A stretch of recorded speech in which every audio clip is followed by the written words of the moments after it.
Hello everyone, welcome to What If Issei Become a Villain in High School DXD Part 4. Chapter 12. Demise of a False Hero. Previously we saw Issei and Dai prepare for the fight, with the leaders sitting on the seat, as Nyx, along with Charlotte and Quinella, sit a few seats away from them. The faction leaders were not happy, but were silent about it. While the match goes on, Issei is visited by Crom himself as he thinks about freeing him. He sees Dai and the battle begins between the two. Dai assumes that he has gotten the upper hand against him, but fails to understand that Issei is only toying with him. He renders them useless as he tortures him. He traps him as he reveals his memories to the whole time. Many refuse to believe it, but Crom's words as well as Dai's memories prove everything to be true. Many were devastated and horrified, but that was not the worst part. The girls that loved him were horrified and devastated completely. Issei kills him and was about to revive him, but Malak comes in and gives them a speech of everything on their fault. He also tries to turn the populace against the leaders, which works to some level as chaos in the crowd. Everything was a mess. In the aftermath, Malak leaves, as both Quinella and Charlotte show up and give the girls a well-deserved reality check, as they refuse to let the girls take Issei. They believe that they don't deserve Issei, and actually should never come near Issei. They force him to help, and did everything making him unworthy of him. She also tells Azazel that he does not care if he dies, as they all walk away, with none of the leaders trying to even dare to stop him. To all they realize one thing, that he was the monster they created.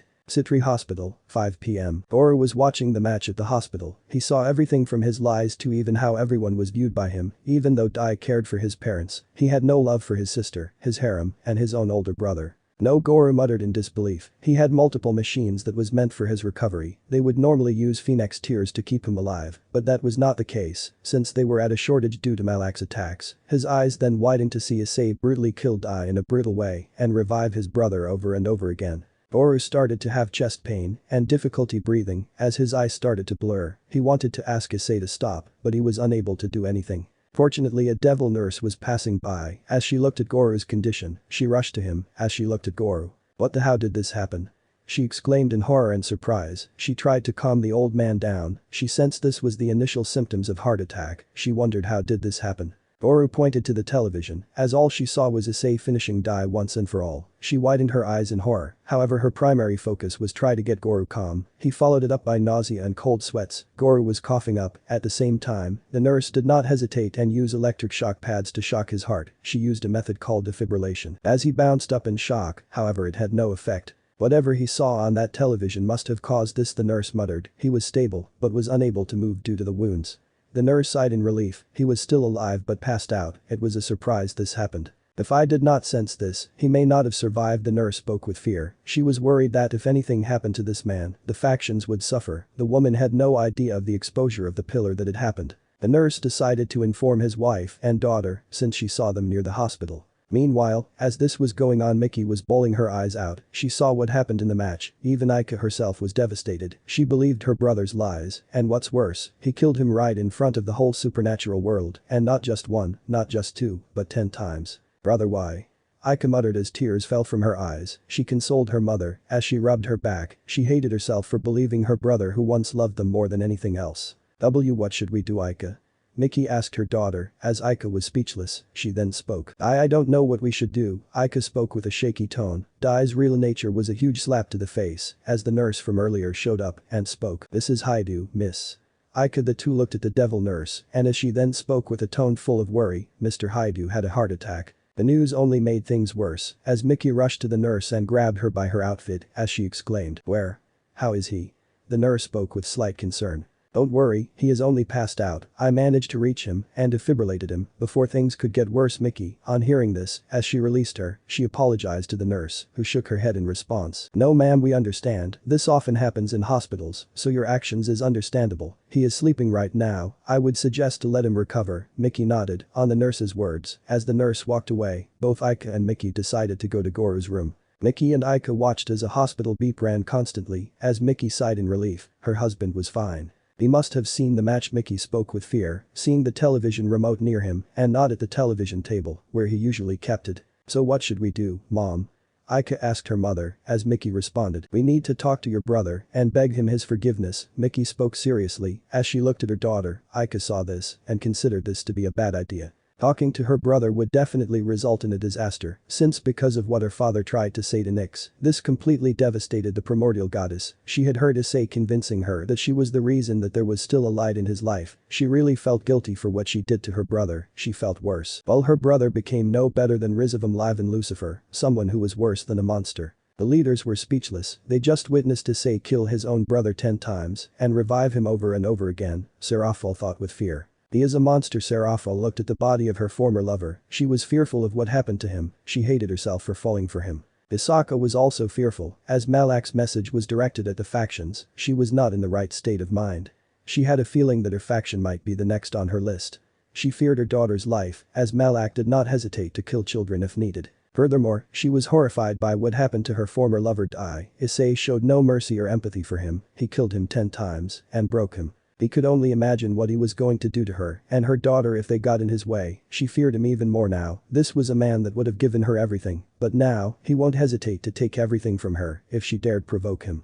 Kunu also had similar thoughts. Yet, she hoped that one day, she could ask for his help to protect her faction. Such a dream will never be fulfilled. The girls from the Gremory peerage hated Dai, and this was true for Ria's Gremory. However, there was immense fear also among them. They did not even want to go to the Haidu residence on the fear of what Issei would do to them. The leaders looked at each other. There would be much chaos in their factions, as they would need to quell them before anything could happen. All in all, there was only one person they blamed, and that was Dai Haidu. Grafia, bring 2 guards at the arena, send this Dai Haidu first to the hospital, and then to put him in Tartarus. He will await his trial, once we set up a date for it. Serziches spoke coldly and seriously, to which Grafia nodded without hesitation. She agreed to it, as she teleported to give the instructions. Serziches and the other leaders watched as 2 guards picked the boy up and put him in the hospital. The faction leaders were speechless. All they could do was deal with their factions before they could meet to settle things down and decide the fate of Dai Haidu. Scene change. Haidu residence, 6:30 p.m. So Issei Haidu was the hero all along. Leisha spoke with utter surprise. She knew Issei was not a bad person, but this opened her mind. I had a feeling that he was a good man, Leisha said with a smile. But even then, you saw how brutal he was with Dai, right? Sekiruuyetei spoke with slight worry. She was happy that she was engaged to such a man, but even then, she was a bit concerned. Not that I care about his bastard of a brother, but this worries me, that he hates the factions. I know, Sekiruuyetei, but you can't deny that it is way better than being engaged to that Dai. Leisha spoke with a smile on her face. She was smarter than many people give her credit for. She understood that this was more of a blessing than a curse. But despite this, she couldn't deny that Issei's hatred might affect them as well. However, she no longer wanted to go back to the faction that did not even consider her anymore. Her own uncle gave her without hesitation, and she will never forgive him for that. On that we couldn't agree anymore. Sekiruuyetei exclaimed with a smile, as even Marana agreed to it. She then spoke. See Elizabeth, I guess we were right on not going back to heaven. Marana looked towards Elizabeth, who gave a nod. She was really happy that her lord won the match. She had a small blush on her face. Well, Artemis, has your opinion on men changed now? Athena asked with a smirk, looking at Artemis as she scoffed and responded. Well, I guess they are not so bad. Artemis spoke while looking away, hiding her subtle blush. With Athena smiled, her sister was changing, and for the good. I believe those girls will be coming up very soon. Athena spoke with a smile. As the girls nod, they decided to put off the television and head back to their rooms, not wanting to deal with any drama. They wanted to talk to Issei, as they were curious on what his opinions for them are. They wanted to at least get on a friendly start, unlike the factions who wanted to use Issei. Scene change. Time skip. A week later. Haidu residence, 9:30 a.m. Issei was sitting bored. Next to him, Nyx was resting her head on his shoulder. She seemed to be tired. Earlier Issei had confessed to her, and with that she had officially become his lover. They were seated beside the window as rain fell on the ground. It was predictable, since many knew that he loved the primordial goddess, and she loved her. She no longer wore her godly killer virgin clothes, as this may hurt Issei, due to him being, well, a virgin. Not to mention, she no longer needed it, as she was not bothered by most of the residents in his house anymore. She already noticed Charlotte and Quinella having feelings for him, since he was kind and nice to them. Not to mention he saved them and defended their honor from the devils, who only saw them as breeding tools. He never even lied to them, which caused their feelings to flourish, especially after they called him Issei. Issei, on the other hand, was playing Brawl Stars. He was trying to defeat that pesky Shelly who hid inside of the bushes, attacking his colt whenever he tried to locate her. She ambushed him from the bushes, killing him every time. He sighed as he saw the losing screen, as Drake tried to cheer him up, asking, "Don't worry, you will get that bush camper next time.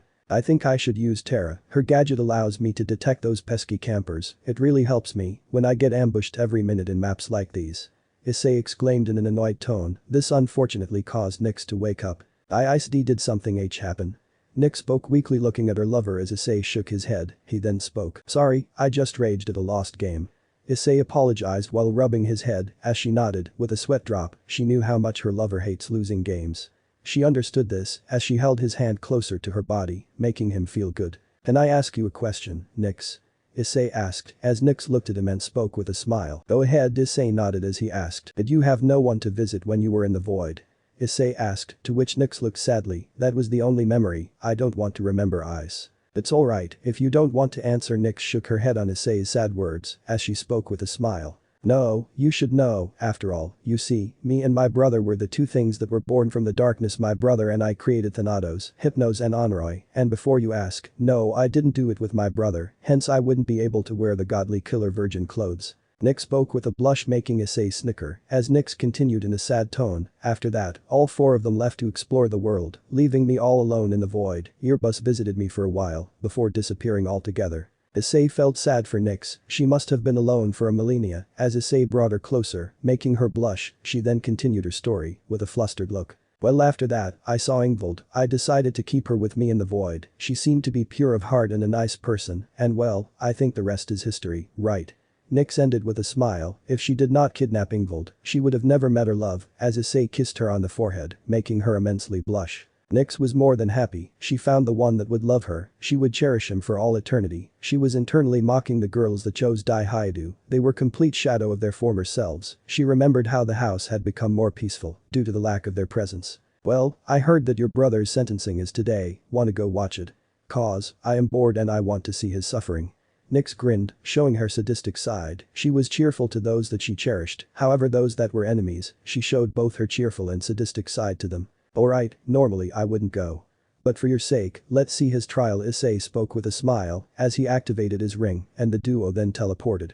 He also decided to call Quinella and Charlotte, who happily joined him. Scene change. Tartarus, Underworld, 5:30 p.m. I was being chained in Tartarus. The once hero of the factions was now in this condition. He had everything, but now he was all alone, not even Crom stayed by his side. This is all because of my brother. Dai thought angrily. He hated his brother even more now. He hated what his brother did to him, but he couldn't do anything. He was stuck here. He had no power or strength to escape. He was barely fed just so that he couldn't run away or escape. Moments later, a man comes in, as Dai recognizes him to be once his former brother-in-law. He looked at Dai with complete apathy. He couldn't believe that he fell for her lies for so long. Because of him everything in the devil faction has been a complete jeopardy. Hello Dai. Surziches spoke with coldness and hatred. The red-haired Crimson Mao hated Dai to the point he could have killed him, but he chose not to, not until the trial. He still remembered on how the devil population cursed him and Seraphil wherever they went, to the point where she isolated herself in a room. She no longer showed her love for cosplaying as magical girls. She was completely in despair for what had happened. She even refused to talk to her fellow Satans. Furthermore, Riaz has been in her room crying ever since the incident. She was being consoled by her parents and her sister-in-law. They all fell for Dai's lies, and as a consequence, the whole devil race has been messed up. Due to the manipulations of Dai, Riaz, not only was she demanded to give up her status as the heiress, leaving it to her nephew Milikas, but also many even demanded her execution, as because of her, they turned their back on someone that saved them. Sona Sitri herself was facing a similar fate, where she was demanded to give up her status. She on the other hand, was lucky, due to the fact there was no known heiress to take up the Sitri household. This however had another consequence, as the Sitri household's reputation plummeted, which would only worsen if she results in being the new leader of the household. This only brought in more sadness for the Sitri sisters. Ria's peerage was in equal turmoil. Akeno refused to even move. The betrayal was the last straw. As a result she became a doll, making her unable to move. She had no one to comfort or console her. Her parents were dead, her lover was a traitor, and her only relative that cared for her Suzaku. She was in the hospital, making he stay in that state. Asia cried endlessly. The one she loved turned out to be this way. She was influenced by the people around her to treat Issei like garbage. Asia often used to take influence from whomever she deemed to be inspiration, which was Riaz and Dai, and well, she did the same things Riaz and Dai did to Issei. Kaneko and Kuroka lost the light of their lives. They believed that Dai would love them more than anything else, but in reality, he only was interested in their body, which made Kaneko look down in shame. She took it to hardest as she was no better than Dai. She attacked her brother-in-law at every step. Kuroka, on the other hand, saw Dai to be just like her father, and she became just like her mother. In a cruel manner, history repeated itself.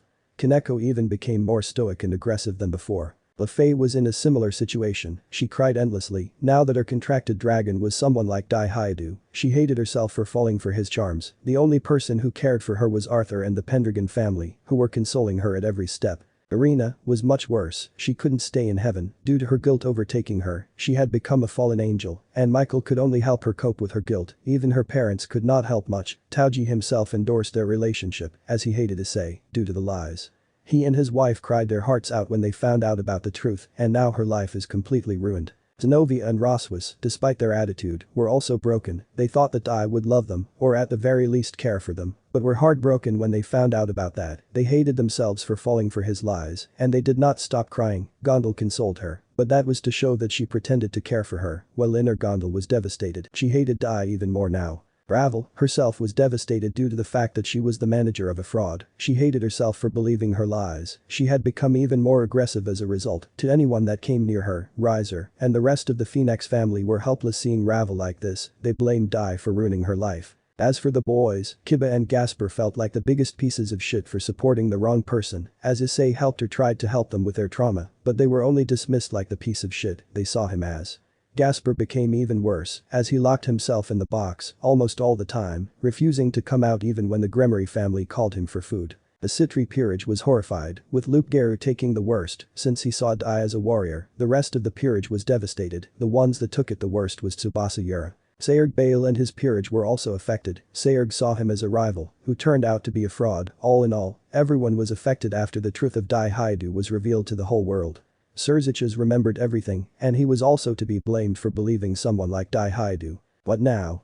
Dai spoke in an uninterested tone, this was not the Crimson Satan's first visit, Surziches gritted his teeth in fury, but he reeled it in, his anger was not going to do any good. I just wanted to tell you that your trial will be in a few hours, you better get ready, Surziches spoke while walking away. Dai gritted his teeth, there was nothing he could do, in just a few hours he was going to die, and his demise was inevitable. Scene change. Dai's trial, Underworld Court, 8:30 p.m. Dai was brought in chains, he looked at the same people that once looked up to him, and now they hate him with all of their hearts.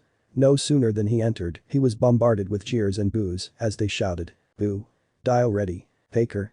Go back to hell. Because of you my daughter is in depression. You were the reason we abandoned and hated the real hero. Dai gritted his teeth in fury, he couldn't do anything, as he looked ahead, to see that the leaders were all present, he could see each man representing their factions. He saw Surzich as Lucifer from the Devil faction, Michael from Angel faction, Shemhazai from the Fallen Angel faction, Narahian from the Yaokai faction, Shiva from the Hindu faction, Zeus from the Greek faction, Odin from the Norse faction, and Valerie Teeps from the Vampire faction. The reason some leaders couldn't show up because they weren't in their right mental state. This was true for Yusaka, the queen of the Yaokai, and Elmenhold from the Vampire faction. Today, we all are here for the trial of the false hero of the factions. Surziches started declaring this, as the boos and jeers increased even more. You have been accused of fraud, deception and betrayal. Michael spoke coldly, as he then asked, how do you plead? Not guilty. Many were angry at what Dai said, as Shemhazai asked coldly, how so? The proof of your taking your brother's achievements was shown to the whole supernatural world, along with what you think of us and your own parents, what do you have to say to that? I was silent, as Shemhazai spoke. No words, I see, in that case, you have pleaded guilty for all the aforementioned crimes, your sentence will be executed. Shemhazai spoke. On that I completely agree upon, because of this brat the whole Yaokai faction has been humiliated, Narahian spoke with hatred, Dai only clenched his fists in anger, as Shiva spoke seriously and with disgust. I should have seen this coming, I am more ashamed by the fact that I fell for the boy. Even then, you should be ashamed of doing this to your brother, he even was willing to let you leave twice, but no, you had to make this life as miserable as possible for him, it's no wonder now he doesn't want to help us. Dai was getting even angrier. Let us get this over, we already have a lot of problems back at our factions, Odin spoke with a frustrated tone, as many refused to believe in him after what he had done, something that many faction leaders agreed to due to the problems they were facing. Dai, who has had enough, decided to speak, may be a coward, but his death is inevitable, he never really had any love for the faction's leaders. And now, he had nothing left to lose, aside from his life, which will happen in a few days, him dying over and over again, made him no longer afraid of death itself. Oh really, put all the blame on me. But at the very least, even I pretended I still tried to keep the girls happy. Dai shouted with a mocking tone, which angered the leaders, if you think by executing or imprisoning me, you can appease my brother, then you are wrong, he will never help you, sure I have lied to you, betrayed you or deceived you, even then, you guys are no saints either. Case in point, Serzich's Lucifer, a certified siskin who believed his sister without thinking twice. Serzich's was getting angrier with Dai's words. Then we have Michael himself, who couldn't find out about the truth until it was too late. Michael looked away in shame. He did not deny Dai's words. Shemhazai and Azazel, both of whom fell of the sins of lust, yet criticized Issei for being a pervert. Shemhazai clenched his fist. Shiva, who could see the future, yet failed to see what my brother was. You even ignored your visions and believed my lies. Shiva, like Michael, looked down in shame. Odin, just like Azazel and Shemhazai, looked down upon Issei because he was a pervert. You assumed that he was a glory hogger. Some all-father you are. Odin gritted his teeth in fury. Dai was right about him. Valerie Teeps is the only one I would respect, but even she failed to stop Elmenhold from listening to Issei, due to blindly believing her friend, that foolish transvestite vampire Gasper. Valerie was ready to take this man down. And finally the great blunder god Zeus, whose past and present are riddled with lies and deception. Zeus's hands were crackling with electricity. You can't even stay loyal to your own marriage with Hera, and you even sold away your own girls to make sure my brother helps you. You are the worst amongst them. Dai ended the words as Zeus got up from his seat as he shouted, "You bastard." However, Shiva put his hand in front of him and shook his head. He reluctantly stood down. He looked at Dai and spoke. "You are right, we screwed up, but we won't stop fighting. We will find a way to stop Malak, and we will do anything your brother asks us to do," Shiva declared, to which Dai only shook his head. "If you think that will work, and if you want to kill me, go ahead. I am not going to stop you." Dai only surrendered. His demise was inevitable, as Shiva nods, and he speaks. "At least you spoke the truth. Your execution will be in 2 days. You may take him away," Shiva spoke, as he calmed down the rest of the angry leaders.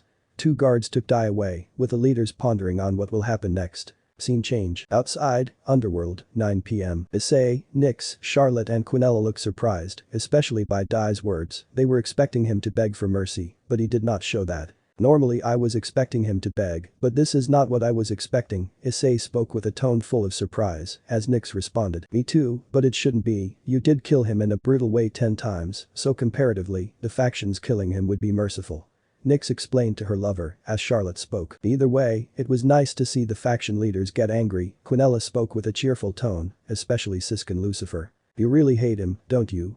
Issei asked, to which both Quinella and Charlotte both nod, in agreement. "Indeed we do. Not only does he not act like a leader at times, but he often shows nepotism, which is not good when you are a leader of a huge faction like the Devils," Quinella explained, to which Charlotte agreed. Issei couldn't deny the words. "Furthermore, I will never forgive him for what he did to you, Issei." Quinella spoke with disgust, to which Issei nodded. Charlotte then spoke silently. "Speaking of which, we should probably head back. I mean, if we leave for too long, they might get suspicious." Issei shook his head in response. "They won't," Issei spoke. "They are too busy protecting their own skin from their factions, so we can relax for a moment. They will not try anything." Charlotte nodded as she looked at Issei, wondering what he thought about her. As Issei and the girls teleported back to the Haidu residence, once they entered the house, they noticed the house was too empty compared to before. Most of Dai Haidu's ex-harem did not want to be in the house that gave them false good memories. Due to this, Issei was mostly at peace. The only ones that did stay here were Valerie, Ingvild and Asia. He was surprised at Asia staying back, but at the same time he remembered this was the only place she could have called home. All her times were her crying and falling asleep, having nightmares of her tormenting Issei or being with Dai. Aika and Mickey tried to talk to Issei, with him avoiding them like the trash they were. They treated him the same way once upon a time, so it would be fair to do the same to them. They tried to tell about the heart attack, as he scoffed in response. He did not care what happened to his father at this point. He tried to emotionally manipulate Nyx into leaving Issei. As a result, all bets were off, and Issei has had enough of his so-called father. "Well, the good thing is the house is quieter," Issei spoke to his girls. Nyx nodded in agreement. "Indeed, let's all just rest for the night. I am too bored anyway." Issei, Charlotte and Quinella nodded. Issei heads inside, leaving Nyx alone with Quinella and Charlotte. Nyx looks at the 2 girls and asks, "Can I ask you 2 something?" Nyx's question caused the 2 girls to give nods. Nyx's expression changed into a smug smile. "Do you 2 like Issei?" The girls immediately became a blushing mess, as Charlotte stammered, "Eeeeeee." As Quinella exclaimed with a blushing face, "WW, what are you talking about?" Nyx chuckled. That was all she wanted to hear about. They gave her the answer she needed. However, the scene soon changed into a slight sadness. "Even if we do love him, we cannot take our side as his lover, as he belongs to you," Charlotte spoke. Quinella agreed to Charlotte's words as Nyx shook her head and responded with a smile. "No, if Issei loves you, and you love him, I am no one to stop you." The girl smiled, as Nyx then became serious as she spoke, releasing some of her own aura. "Hurt him, and I will make sure you regret it." The girls gulped at the prospect of even them hurting Issei. They would be no better than Valerie or Ingvild if that was the case, as Charlotte spoke. Issei gave us a second chance at life, we would rather stay dead than hurt him ever again. Charlotte declared as Quinella spoke. We would be no better than those Gremory girls if we did that, Nyx. He made sure we did not become a breeding tool for those factions, we would never hurt him, no matter what happens.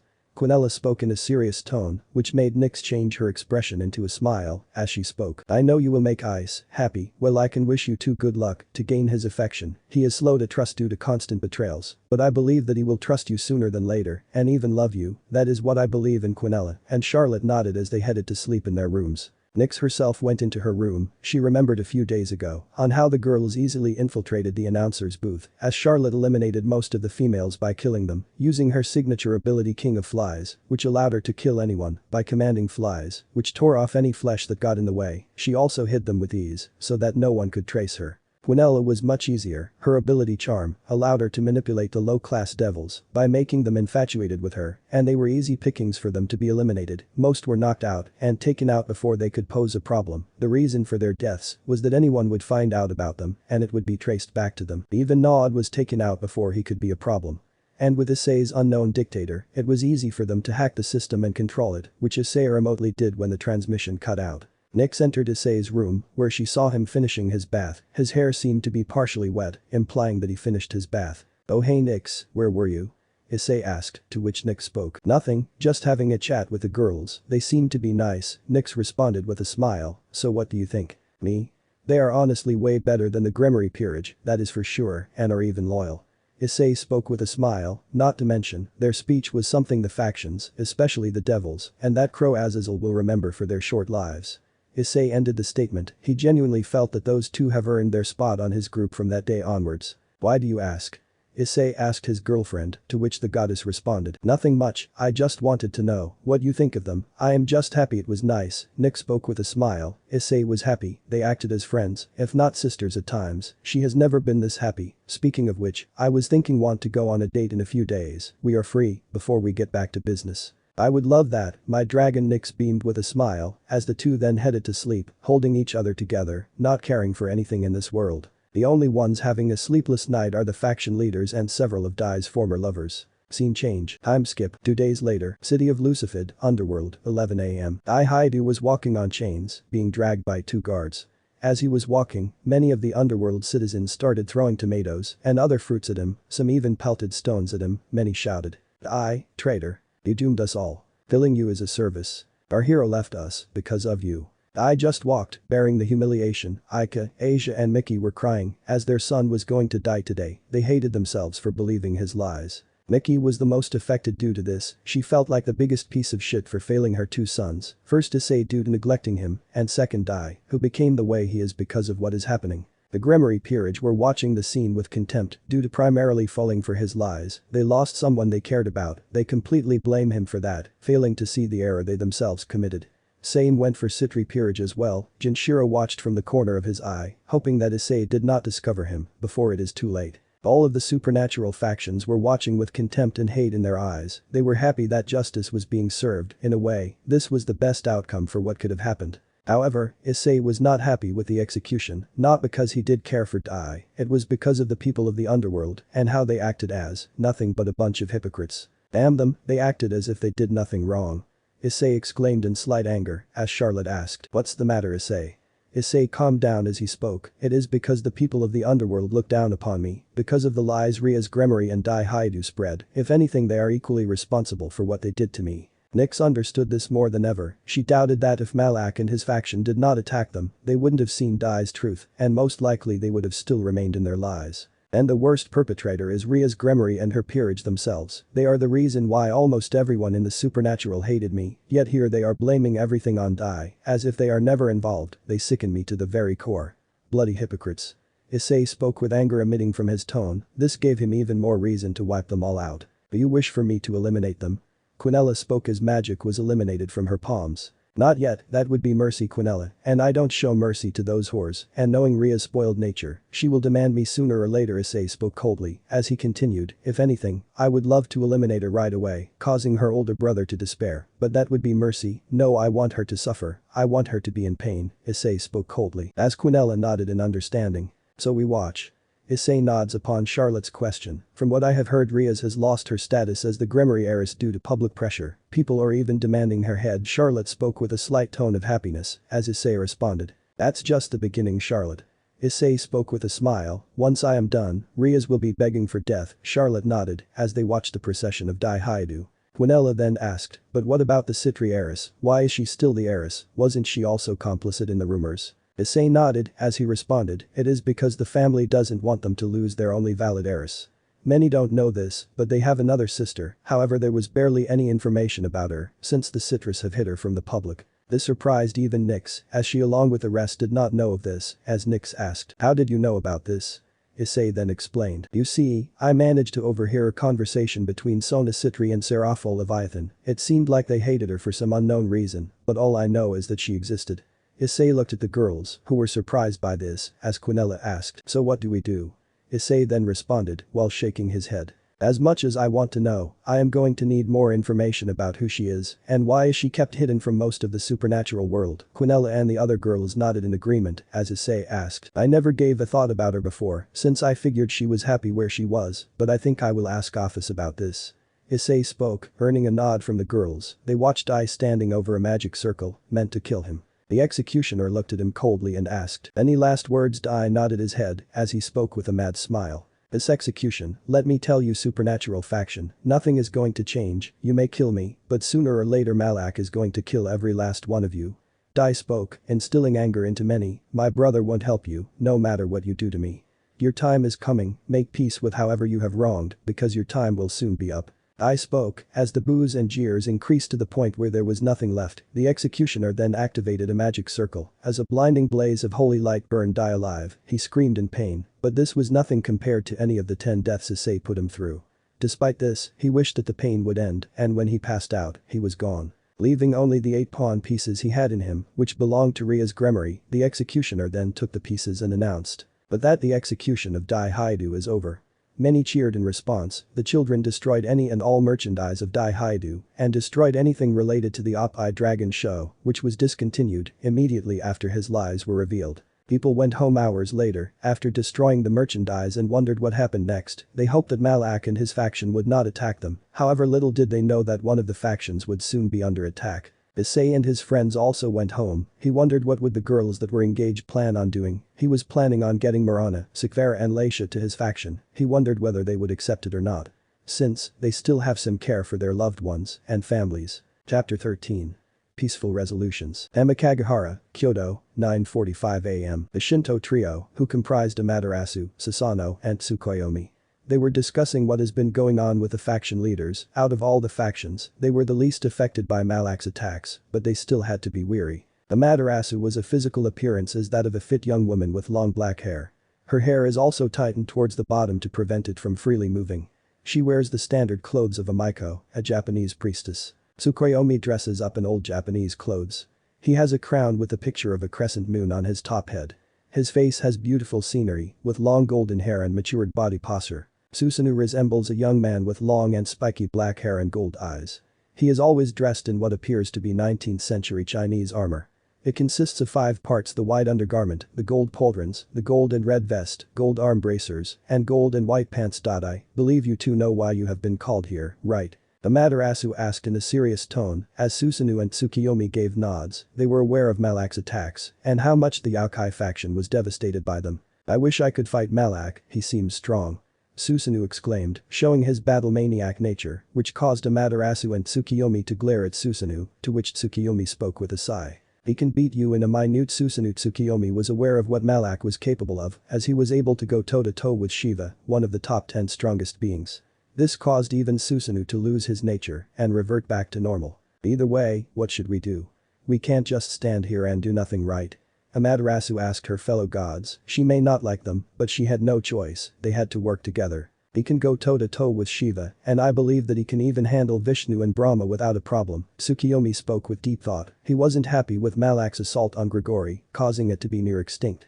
The fallen angels are as good as gone, and soon several others will be as well. Then, are you asking us to wait till he wipes us out? Amaterasu exclaimed with anger in her voice, as Tsukiyomi shook his head and responded. No, we need to train ourselves, we have no other choice. Malak is strong, but he is not invincible. No one is. Tsukiyomi responded to his sister in a calm manner, to which Amaterasu calmed down, after which he asked, speaking of which, how is that fox Yusaka doing? Not good, that is all I can say. Amaterasu spoke with sadness. Daiharu's betrayal had broken her for the first few days. She managed to regain her mental state, but she had become cold and distant, almost hating anyone that tried to ask her out. She is getting slightly better, as she is still the same cold and distant person a while back, but she is more understanding now, although I doubt she would take any dates. It was to be expected. And do you think Issei Haidu will help us? Sasano asked the others, to which Tsukiyomi shook his head and responded. No, I don't think he will. Tsukiyomi's tone was full of sadness as Amaterasu looked away. Like several others, they believed the wrong brother, and this was a consequence of their action. There was nothing they could do. Haidu residence, 11 a.m. Office, Issei, Artemis, Elizabeth, Nix, Charlotte and Quinella were all sitting on the living room of the residence. They were all on the couch. Office, I called you here because I need your help, Issei asked Office, who looked at Issei in surprise. He usually never calls her or requests her unless it is important. Go ahead.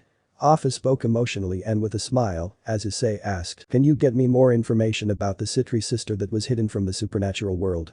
Office looked at Issei and gave a thought as she spoke emotionally. I can't. Issei looked a bit sad. I will ask Great Red about it and see what he says. Issei nodded as Office teleported away, leaving the rest alone. I wonder, why is she so hated? Issei asked in thought, to which someone spoke something. Can I answer that, Lord Issei? Issei looked at the person, and this was revealed to be Artemis, who raised her hand as Issei looked at her and spoke in a neutral tone. Go ahead. Artemis then spoke, you see, in order to hate someone to this extent, you are going to need a reason, a damn good one. Artemis spoke, remembering her initial hatred for men, as Issei agreed to it, with which Issei responded. But what, Artemis? I know you need a reason, even if it is stupid as possible, but what is it? Issei asked, to which the goddess of hunting responded. I think it would be best if you ask my sister Athena about it, she is the best when it comes to questions like these. Issei nodded as he spoke in a tone of gratitude. Thanks, Artemis, I will see you all later. Issei spoke, making Artemis slightly blush as she spoke. Yeah. Issei walked away, leaving the girls alone, as Nyx asked, speaking of which, why Athena? Artemis shook her head as she responded. If anything, my sister needs to know what kind of a man the Red Dragon Emperor is. She and the girls that are engaged to Issei think that he is not to be trusted. Artemis then spoke. I think the smartest woman needs to know that Issei is not a threat, otherwise, it can be a problem. I see. Nyx spoke with an understanding tone, so that way a trust can build between your sister and Issei. Indeed. Artemis spoke, causing Nyx to crack a smile. Very well, then I hope we can find out more about this Citri sister. I never expected Seraphil or Sona to be jealous of anyone. Elizabeth spoke with a surprising tone. When she heard of this, she was genuinely surprised. Why would someone like her be jealous of anyone? Jealousy is a nasty thing, Elizabeth, but she is kept hidden from the rest of the underworld. It seems like the devil families have more secrets than we realize, Artemis responded to Elizabeth, which caused nods of agreement in both Quinella and Charlotte. There was a moment of silence amongst the girls, as Nyx then suggested. How about we girls go shopping? This earned some nods from the majority of the girls, who all agreed to do so. There was nothing to do in this house anyway, and Malak nor Issei are going to attack the faction any time now. Scene change. Issei headed to Athena's room. As he did so, he encountered Sekiruuyetei as he asked, hey, is Athena there in the room? Sekiruuyetei then spoke in a bit of a suspicious tone. Yes, but why do you need her? Issei spoke in a neutral tone. Well, I have a question for her, so I assume that asking the goddess of wisdom would be a wise choice. Sekiruuyetei nods at this and leaves as Issei gave her a satisfactory answer. Issei knocks in the room as he does not get any response. Athena? Issei asks. As he does not get any response, he knocks a bit louder, trying again. Athena. Issei's voice became louder. He decided to enter inside the room, seeing that it was empty. He looked around to see the room was completely dark. Moments later, a door opened as Athena came outside, wrapping a towel covering her chest and other private parts. She switches on the light. She sees Issei. There was a moment of silence between the goddess and Red Dragon Emperor before Athena started to get flustered. I am so sorry. I will give you some privacy, Issei exclaimed as he rushed outside and closed the door, leaving Athena with a steamy blush on her face. Moments later, Issei was waiting outside as a voice comes from inside belonging to Athena. You can come in. Issei came inside, where he saw Athena wearing something else. She wore a silver dress, along with silver slacks. Her hair was still partially wet, as she wore the same necklace Artemis had given her. First, I want to apologize for coming in. I knocked, and when I saw no response, I assumed you were sleeping, so, I am sorry. Athena shook her head and responded. I should have realized this. You knocked and I didn't respond. Athena spoke with a smile. Issei sat beside her, as she then asked, why did you want to talk to me? Issei looked at her and asked, let's say I know someone who has a hatred for her sister. Hatred usually has a reason, so what could be the reason? Issei asked the goddess of wisdom, as she then spoke. Is she a criminal or hurt someone that this person cared for? Issei shook his head in response. No, I doubt that. Athena understood what Issei was trying to ask, as she then spoke with a smile. I think this sister of that person has something that this person does not have and cannot ever have in their life. This would cause the person to hold anger against the person, that is why this person hates their sister. Issei understood, as he then speaks while getting up. Very well, thanks for your words, Athena. Issei spoke with gratitude as he left the room. Athena then responded. I hope that was helpful. Issei gives a nod as he leaves the room. Athena then wonders who this person Issei was talking about. Once outside, Issei thinks about what does this sister have that Seraphil and Sona don't, causing her to turn on her completely. He was thinking about all the possible things that Sona and Seraphil don't have. They are not the strongest devils, and Sona is still weaker than most high-class devils. She is not as gifted as Rias when it comes to demonic power. But she is a tactician, despite the fact that she lacks demonic power. And then we have Seraphil, who is Satan class. That means this girl needs to be possessing something that would be unobtainable by both of them. Issei spoke with deep thought. He then decided to think about it more. Scene change. Time skip brought. A few hours later. Dimensional gap. 5:30 p.m. Hello, Issei. Office spoke emotionally without a smile as he saw a great red above him. Here, catch. Issei exclaimed as he threw a bag of Skittles at her, which she caught. What is this? Office asked, to which Issei responded. Handy, you should try it. Office nodded as she opened the bag and started to eat the Skittles. It's good. Office exclaimed. Her voice was louder than before, which surprised both Great Red and Issei. Don't finish it, these things are supposed to last for days. Issei spoke to her, to which Office nodded. You spoil her too much. Hatchling Great Red spoke in a worried tone, as Issei responded. Don't worry, I only give her a new packet once a week. Issei spoke, to which Office retorted in an emotionless tone, as he pulled her Skittles towards herself. You are just mad just because I am not giving you any. Great Red sighed at Office's antics. He was not even going to argue, since anything he wanted to eat could be manifested in her dreams. Anyways, Great Red, did you find anything about the Citri sister? Great Red nodded, as he announced. Her name is Miyuki Citri. She is the youngest child of the Citri clan. Her age is 2 years younger than Sona Citri herself. Great Red announced, surprising Issei, as he continued. However, due to an incident one day, she was locked up in the Citri mansion, similar to what humans call house arrest. House arrest? But why? Did she commit a crime? Issei spoke in surprise. He hardly believed that someone younger than Sona would have committed a crime, to which the dragon responded. No, hatchling. You see, I was able to enter into the dreams of Sona Citri and Seraphil Citri and manifest it right in front of me, and well, it turns out, it was something worse than that. The primary reason was jealousy. Issei understood this. This was something even Athena told him, as he then spoke. Makes sense, I did ask Athena about this. That means that this Miyuki has something that both Sona and Seraphil don't, but what is it? Issei asked Great Red, to which the dragon responded. Her power involves both water and ice manipulation to a level that is considered above god level. She was considered a natural-born ultimate class devil. Her power was so strong that even when she was a newborn baby, the whole room froze around her. Great Red's words made Issei find some similarities between Surzich's and her when he was born. But that doesn't explain the fact that she is locked up. Issei spoke in disbelief as he continued. Shouldn't the Citri family be happy about this? Great Red shook his head and responded. No, hatchling. Seraphil and Sona's lies of her being considered dangerous convinced her parents eventually of her to be imprisoned. They were jealous of her, and her power has the potential to reach super devil levels. They once loved her, but when they found out that she has the potential to surpass them, they started to get jealous, and hence why this happened. Issei nodded. He gritted his teeth as this girl could find similarities between him and this girl. She was treated the same way as he was, both fooled by their lies. So where is she right now? Issei asked, with a little hint of anger in his voice. Right now, she is in her room. She has never been to the human world even once, and she is completely unaware of the modern world.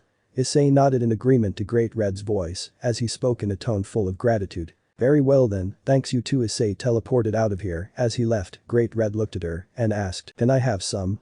Office shook her head in response, making him fall in sadness as his head drooped down. Scene change. Highschool residence, 8 p.m. Issei reached home, where he saw the girls missing, as he grew worried especially for Nyx, Charlotte and Quinella. Hey, we are back. Issei turned his attention to the girls, all of whom are now wearing casuals. Quinella now wore a navy blue shirt with white sleeves and collars. She also wore slacks that stuck to her legs, along with heels. Her hair was now tied in a bun. Charlotte now wore a casual coat with a strapless top. The coat was black in color, and this was strapped at the center using buttons. She also wore a checkered skirt that reached to her knees. She additionally wore heels as well. Artemis wore a casual light orange dress and brown short pants. She was additionally holding a purse which was purple in color. And finally Elizabeth wore a white dress, covered by a short pink coat and fluffy white and pink winter boots. You guys went shopping? Issei asked, as Nyx gave a nod in response, as she speaks. Indeed we did. It took a while to get Artemis and Elizabeth to decide on what they wanted, but we got. Issei nods, sighing that there would be a dent in his debit balance. So how many clothes did you girls buy? Issei asked, as Artemis spoke. We each bought 5, Lord Issei. Hope you don't mind. Artemis spoke while looking away with a blush, as Issei sighs. The clothes are brought, and Artemis and the other girls were wearing this. I don't. Did you girls enjoy your day? Issei asked, as Elizabeth responded. Oh we did, we all did. Artemis wouldn't stop eating popsicles. Artemis became flustered due to embarrassment as she spoke. I couldn't help it. Elizabeth chuckled in response, as Issei sighed again. The girls enjoyed their day after all. Well, you should rest for the night. I need to do some work. Issei spoke in a neutral tone. So did you find anything about the Citri sister? Quinella asked, to which Issei gave a nod. You did, tell us more. Quinella spoke with an excited tone, as Issei took a deep breath and responded. Her name is Miyuki Citri. She is the third child of the Citri clan, and she was under house arrest by her own clan. It turns out both the Citri sisters were jealous of what she is capable of, hence they lied to her parents to her being a threat. As a result, she was in house arrest for most of her life. Issei spoke with a serious tone, as several were angered by this. They wanted to rescue her as soon as possible. But for what reason was she in this state, and why was she considered a threat? Artemis asked, while suppressing her anger, to which Issei responded. You see, she has absolute control over water and ice. According to Great Red, her power was so strong that when she was born, she froze the entire room she was in. Her aura almost rivaled that of ultimate class devils. Furthermore, she has the potential to be a super devil, hence why the Citri clan hides her. And as for Serafal and Sona, they are jealous of what she is capable of, hence why she is in house arrest. Issei spoke seriously, causing Artemis to understand this. Honestly, just when I thought Serafal couldn't sink any lower, she did the unthinkable. Quinella spoke with disgust, as Issei responded. Agreed, she is no better than Dai, yet hates him as if she is in the right. She is mentally a child at this point, in my opinion. Issei was equally irritated at what she did to him. She and Sona both were hypocrites, and he was going to make them regret what they did. So when do we rescue her? Charlotte asked, as she was willing to do it right away. She wanted to save her from their sisters and the family before it was too late. At midnight, when everyone is asleep, but first I will need to research her properly, like how and when do the Citri family interact with her, and when should we strike? Issei spoke, earning nods of agreement, as Artemis speaks. I can help you in rescuing her. My stealth magic can make sure you are undetected no matter what happens. Issei nodded in agreement, as he spoke with a smile. Thanks Artemis, you have been helping me quite a while. Issei appreciated the goddess of hunt, who nodded in happiness, while Elizabeth seemed a bit annoyed by the praise, although she did not show it. Speaking of which, Gondal has been keeping me up to date with what is going on in Asgard. Issei spoke, earning interested looks from the girls, as he responded. It turns out many weren't happy with Odin's leadership, due to him favoring Dai and insulting Issei, with a civil war having a chance of breaking out. I see Greek is even worse. People hate Zeus because of the scandals. Artemis spoke while shaking her head, as she continues. He still blames you for it, along with Dai Haidu. It's to be expected of that blunder god. All he does is make mistakes and does it again. He is an idiot who cannot learn from his mistakes.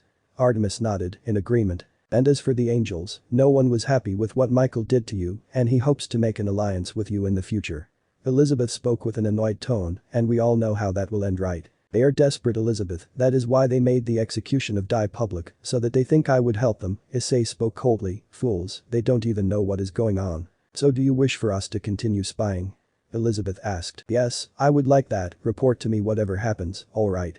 Elizabeth nodded, as Issei continued, and you too Artemis, and do tell me about Zeus's despair. I want to see that god suffer. Issei spoke coldly. Yes, I don't mind. Artemis agreed to it, as Issei spoke. Either way, thanks, both of you. Issei complimented the girls, causing them to be flustered. They then teleported to their respective locations to keep an eye on the factions. So Issei, what do you ask us to do? Quinella asked as Issei spoke. Rest for now girls and meet me during midnight, tell this to Artemis and Elizabeth as well. Quinella nods in agreement as the four then eat their dinner while being watched by Valerie. I know you are out there Valerie, come here.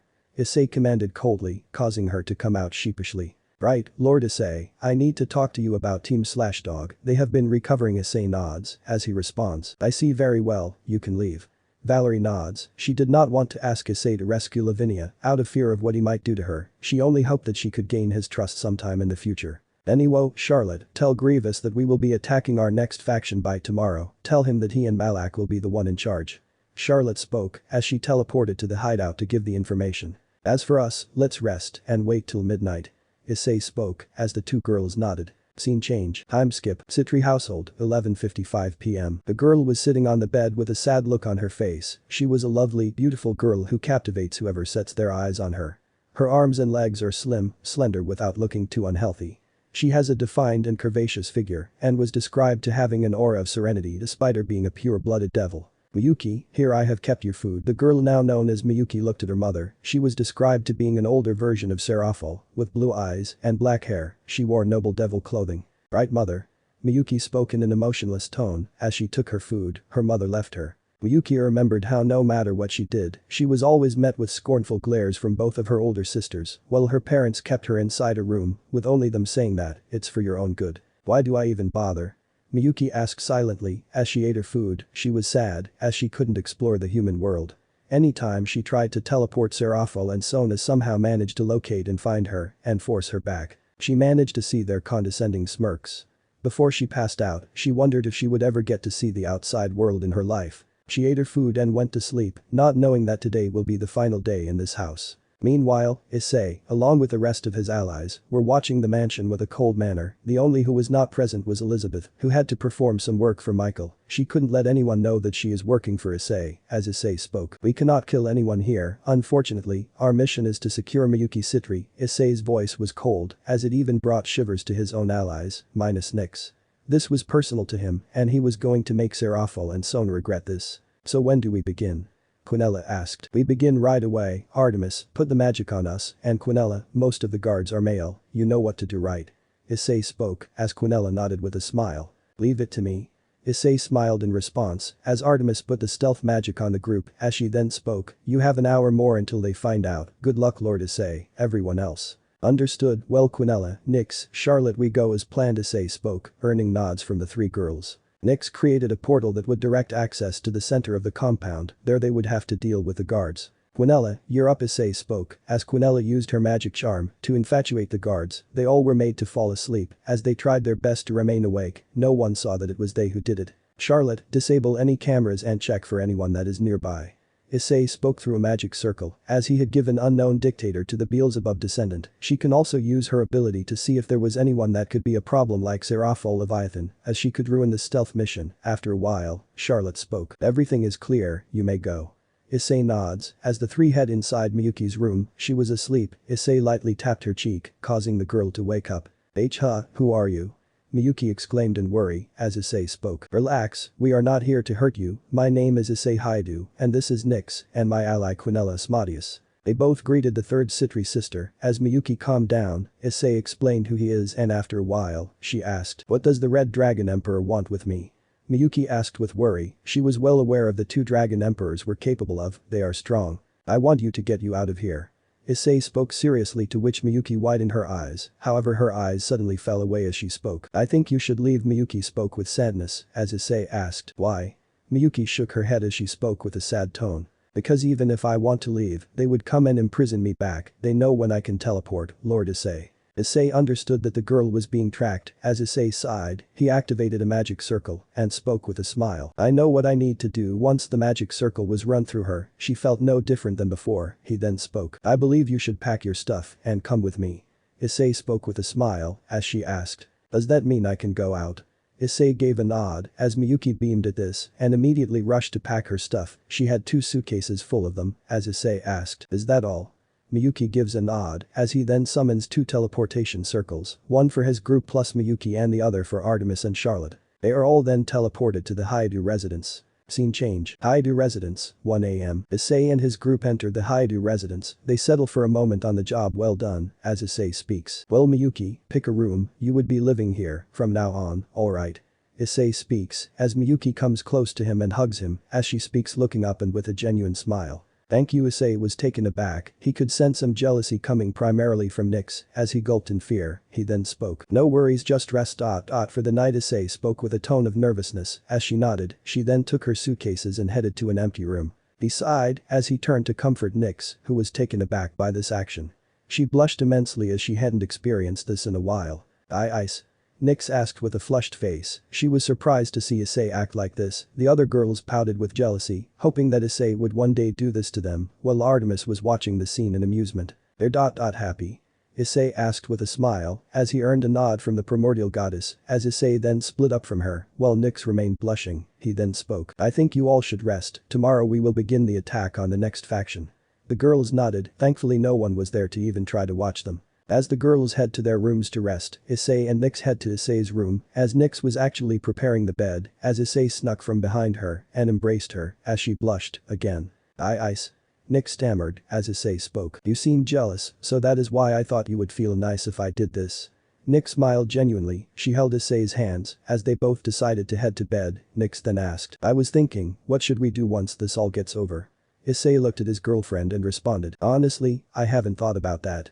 Once the factions have been dealt with, we can go on a nice vacation, and mostly, we don't even know what will happen, Issei spoke with a smile, while bringing Nyx closer to him, as she spoke. I would like to properly settle down, not as the Red Dragon Emperor and the Primordial Goddess, but as a regular married couple, nothing more, nothing less, and with our new family.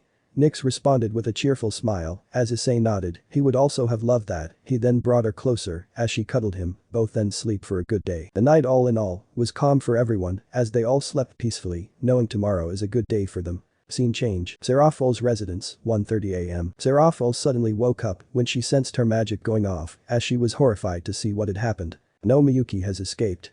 Seraphol spoke in disbelief, before exclaiming in fury, as she remembered the girl, her own younger sister, she was jealous of what she is capable of, she feared her power would surpass her, and eventually she would be the next candidate for a super devil. She never got the chance to become a super devil, unlike Surziches and Ajuka, as she was not strong enough. She trained, but no matter what she did, she couldn't do it, she eventually gave up. However, when her sister was born, she showed talent that was similar to Surzich's. This caused jealousy to build inside of her, she vowed to make the person that released her regret it. Whoever did this, I will make sure that they regret it. Seraphol shouted, she was going to make sure that they pay with their lives. She needed to find her little sister, so that she could take her back to the mansion. Unbeknownst to her, doing such a thing will be her undoing. Chapter 14. Double Demise. Kuo Academy, 6:30 a.m. Sona and Seraphol were sitting in the student council office. Seraphol is here, as she was informing them about what happened with Miyuki. Wait, she ran away? Sona asked surprised, how? I assumed that our seals were strong enough to detect whether she would escape or not. Seraphol shook her head and responded in a serious tone. No, Sotan, whoever released her not only knows about her existence, but also is strong enough to remove it, they can be a problem. Sona widened her eyes at this. But if she is out, that means, she will know why we had locked her up, because Sona trailed off as she remembered that her sister surpassed her by miles. She could easily take her down if she wanted to, and with the right training, she could surpass even her older sister. Because she is stronger than the both of us combined, Seraphol spoke with slight fear, she feared her sister's potential, and honestly, she couldn't let her take her place, since the Devil Council will consider her a candidate for Satan, and may replace her. Sotan, you must look for her at all costs, eliminate anyone that would stand in your way, and if you can't let me know, I will step in. I will look for her. Seraphol spoke seriously as Sona nodded in agreement as she teleported, leaving Sona all alone. Damn it. Why did she escape? How did she escape? Sona slammed the table, she remembered what her sister was capable of, and she was terrified and jealous of what she is capable of. Her life has been a downhill ever since Issei Haidu acted out of line, he was responsible for not helping them, not that she blames him for that, and after that everything went worse for her. Haidu's truth was revealed to the rest of the world, and everyone that had connection to him was severely affected, and Sona and Ria's were the worst to be affected. Whenever and wherever she went, people started to boo and jeer at her, any and all respect was as good as gone, she hated Dai for what he did to her, he betrayed both her and her sister, without hesitation. Furthermore, she couldn't do anything as the people demanded a removal of her as the heiress and demanded her execution. This was something Riaz also experienced, and coupled that with Dai's betrayal shattered her completely. The only reason she was still sane, due to her parents and her siblings trying their best to be able to help her. Dai's one or several lies was starting to shake up everything. The false pillar managed to succeed what Chaos Brigade could only dream of. To bring the alliance to its knees, and it was at an all-time low point. Issei, not working with them, was only making things worse. Despite this, she still couldn't blame him. They treated him like garbage, and now, they are in the same situation. I hope I can find her before it is too late, Sona spoke as she headed out to greet the Kuo Academy students. She only hoped that she could find her before anyone did. Unbeknownst to her, Artemis had recorded the entire conversation as she spoke silently. Bunch of hypocrites. Artemis teleported out of there. To her, these two were no better than Dai Haidu, the only difference being, despite the fact that he was a fraud, he still spoke the truth at the end. Haidu residence, 10:30 a.m. Quinella and Charlotte were training Miyuki in her magic. They were given access to the dimension lost by Issei and were asked by the latter to train her. The reason for Issei not being there was because he had to go to Kuo Academy to avoid suspicion. She is amazing, Quinella spoke in disbelief by how strong this girl was, or more accurately she was amazed by the potent strength she showed in magic. Indeed, I can see why that midget Satan wanted her sealed, she could take over her in no time. Charlotte, who was also amazed, agreed to Quinella's words. They were happy that they saved her before it was too late. All Quinella had to do was teach her the basics of the magic, and that was it. She was able to understand it. Even Quinella herself admitted that it would have taken her at least a few minutes to master it, but here she is who managed to do it in a few seconds. So how did I do? Miyuki asked in happiness as the two instructors snapped out of their amazement and Quinella appreciated her. You did amazing, Miyuki. Never have I seen such prowess in magic. You will be strong in no time. Quinella exclaimed as Miyuki spoke in gratitude. Thank you. Miyuki looked away as she spoke. It is the first time I was appreciated in my life. Miyuki remembered what Sona Citri and Seraphol Leviathan, her two older sisters, had told her. I can't believe I have a sister like you. You are such a disappointment. You know we are doing this for your own safety. You cannot go out, you are a danger to everyone. Oh, don't listen to your sisters, you are amazing, even we are amazed by how much control you have. Charlotte spoke, snapping her out of her saddened state. I guess both Quinella and Charlotte understood that she lacked confidence as Quinella spoke. How about this, we can go outside, you do deserve to know about the outside world, right? Quinella spoke with a smile as Miyuki looked at her in amazement, widening her eyes in surprise. This was the first time she would visit the human world. You mean it? Miyuki asked as Quinella gave a nod and a smile as she speaks. You should go with Issei once he gets back, he is the best person to know this place. Miyuki gave a nod and beamed as Charlotte returned the dimensions back to normal. Miyuki headed to her room as Quinella and Charlotte were in disbelief. She had no idea of the outside world. I wonder how much sheltered in her life was she. Quinella spoke in shock and amazement, angered by what lies could do to someone. I know, Quinn, but even then, the fact that her own sisters did this, it is really disgusting. Charlotte agreed to her friend's words, however to many, they would seem like sisters more than friends. I just hope that Issei is able to help her, he is really patient when it comes to matters like these. Quinella spoke, remembering his time with a certain blonde. Well, either way, I wonder when will Issei let us come with him to Kuo Academy. I would love to teach those humans a lesson so that they don't hurt our lord again. Charlotte spoke with anger in her voice as Quinella rubbed her head and spoke. Relax, Charlie, I believe Issei will be dealing with them personally and they would be afraid of him eventually, just like those faction leaders. Charlotte nodded at Quinella's words. Speaking of which, how about we see what Malak has planned for his next attack? Quinella asked, to which Charlotte nodded. They then teleported to the hidden base. Scene change. Malak's base, 12:30 p.m. A duo of girls teleported to the base, where they were greeted by the battle droids. The base had become bigger than before, with it now resembling a whole army base, with several battle droids guarding the entire location. There was both the Malevolence and the Leviathan were ready for their operation, as they both were powered on. However, what caught the eye were several small silvery spaceships that had V-shaped component. They had blaster cannons and special self-operating systems. They also were capable of fast travel and fast evasive abilities. Quinella noted that these were the variable geometry self-propelled battle droid, Markai also nicknamed the Vulture droid. The other was much bigger than the original as it was silver in color, as it was in its Walker method, it had a red eye at the center, it was more rigid in shape. This was the Hyena-class droid fighter, also called the Hyena bomber. So the droid ships are done?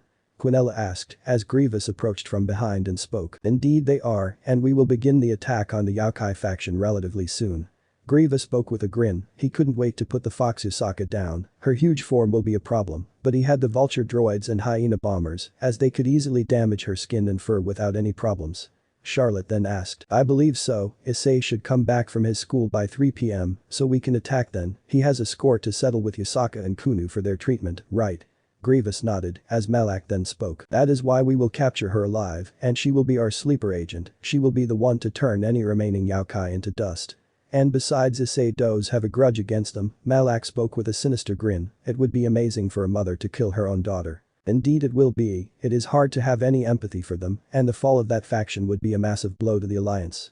Quinella spoke with a sinister grin of her own, as Quiella then asked, but there is both East and West Yaokai faction right? So who is going to attack what? I will bring in the Leviathan to take out the defenses of the East Yaokai faction, comparatively, that faction is weaker than the West Yaokai faction, so they will fall fast. Malak responded to Charlotte who nodded, Malak then continued. Plus each hyena bomber and vulture droid has buzz droids, and these are known to tear apart the flesh of even supernatural creatures, they can penetrate any magical defense and completely destroy them. I see, how long will this invasion take? Quinella asked, to which Malak responded, a few hours, we are also bringing in legions of battle droids, and according to Kalani, he has an hailfire tank on standby, which will wipe out any low to middle class Yaokai. Grievous nodded, as Kalani approached them and spoke. The chances of them escaping are very low, the Yaokai faction will meet the same fate as Grigori, but if there are some survivors, we will leave them be, to make them suffer a slow death, so they can either die today or later, either way, it is a win-win for us, Kalani explained, as the two generals nodded, Malak then asked, what will the two of you do? Both the girls spoke in response. For now, we will watch the show, you can enjoy the carnage. Quinella spoke. Just think what will happen, when they find out that Issei was the mastermind behind everything, they will lose any and all hope. Charlotte's words earned laughs from all characters, it would be game over for the factions. Scene change. Time skip. Yaokai territory, Kyoto, 3 p.m. Kunu and Yusaka were walking across the fields of Kyoto. The good thing was that Dai's betrayal was able to get the two to recover from the physiological and emotional wounds that he had inflicted on her. It was slow, and they are now stable enough to actually handle themselves. It was not the first time they were betrayed like this, their mate had abandoned them a long time ago, as a result, they had a hard time trusting men, even the male Yaokai wasn't an exception to this, but now, they would hardly trust anyone due to Dai's betrayal. Issei would have been one of the people they could trust, perhaps even love, but that was a long time ago, now he hates them more than anything else. If anything, they now fear him, because of how brutal he is, and feared that if he does not help them, they will be screwed.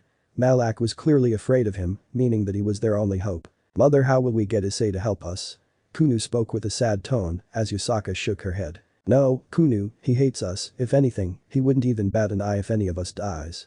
Yusaka did not hesitate to tell her daughter the truth, as Kunu started to cry, Yusaka hugged her daughter and spoke with a hoarse voice. It will be okay, Kunu, it will be okay.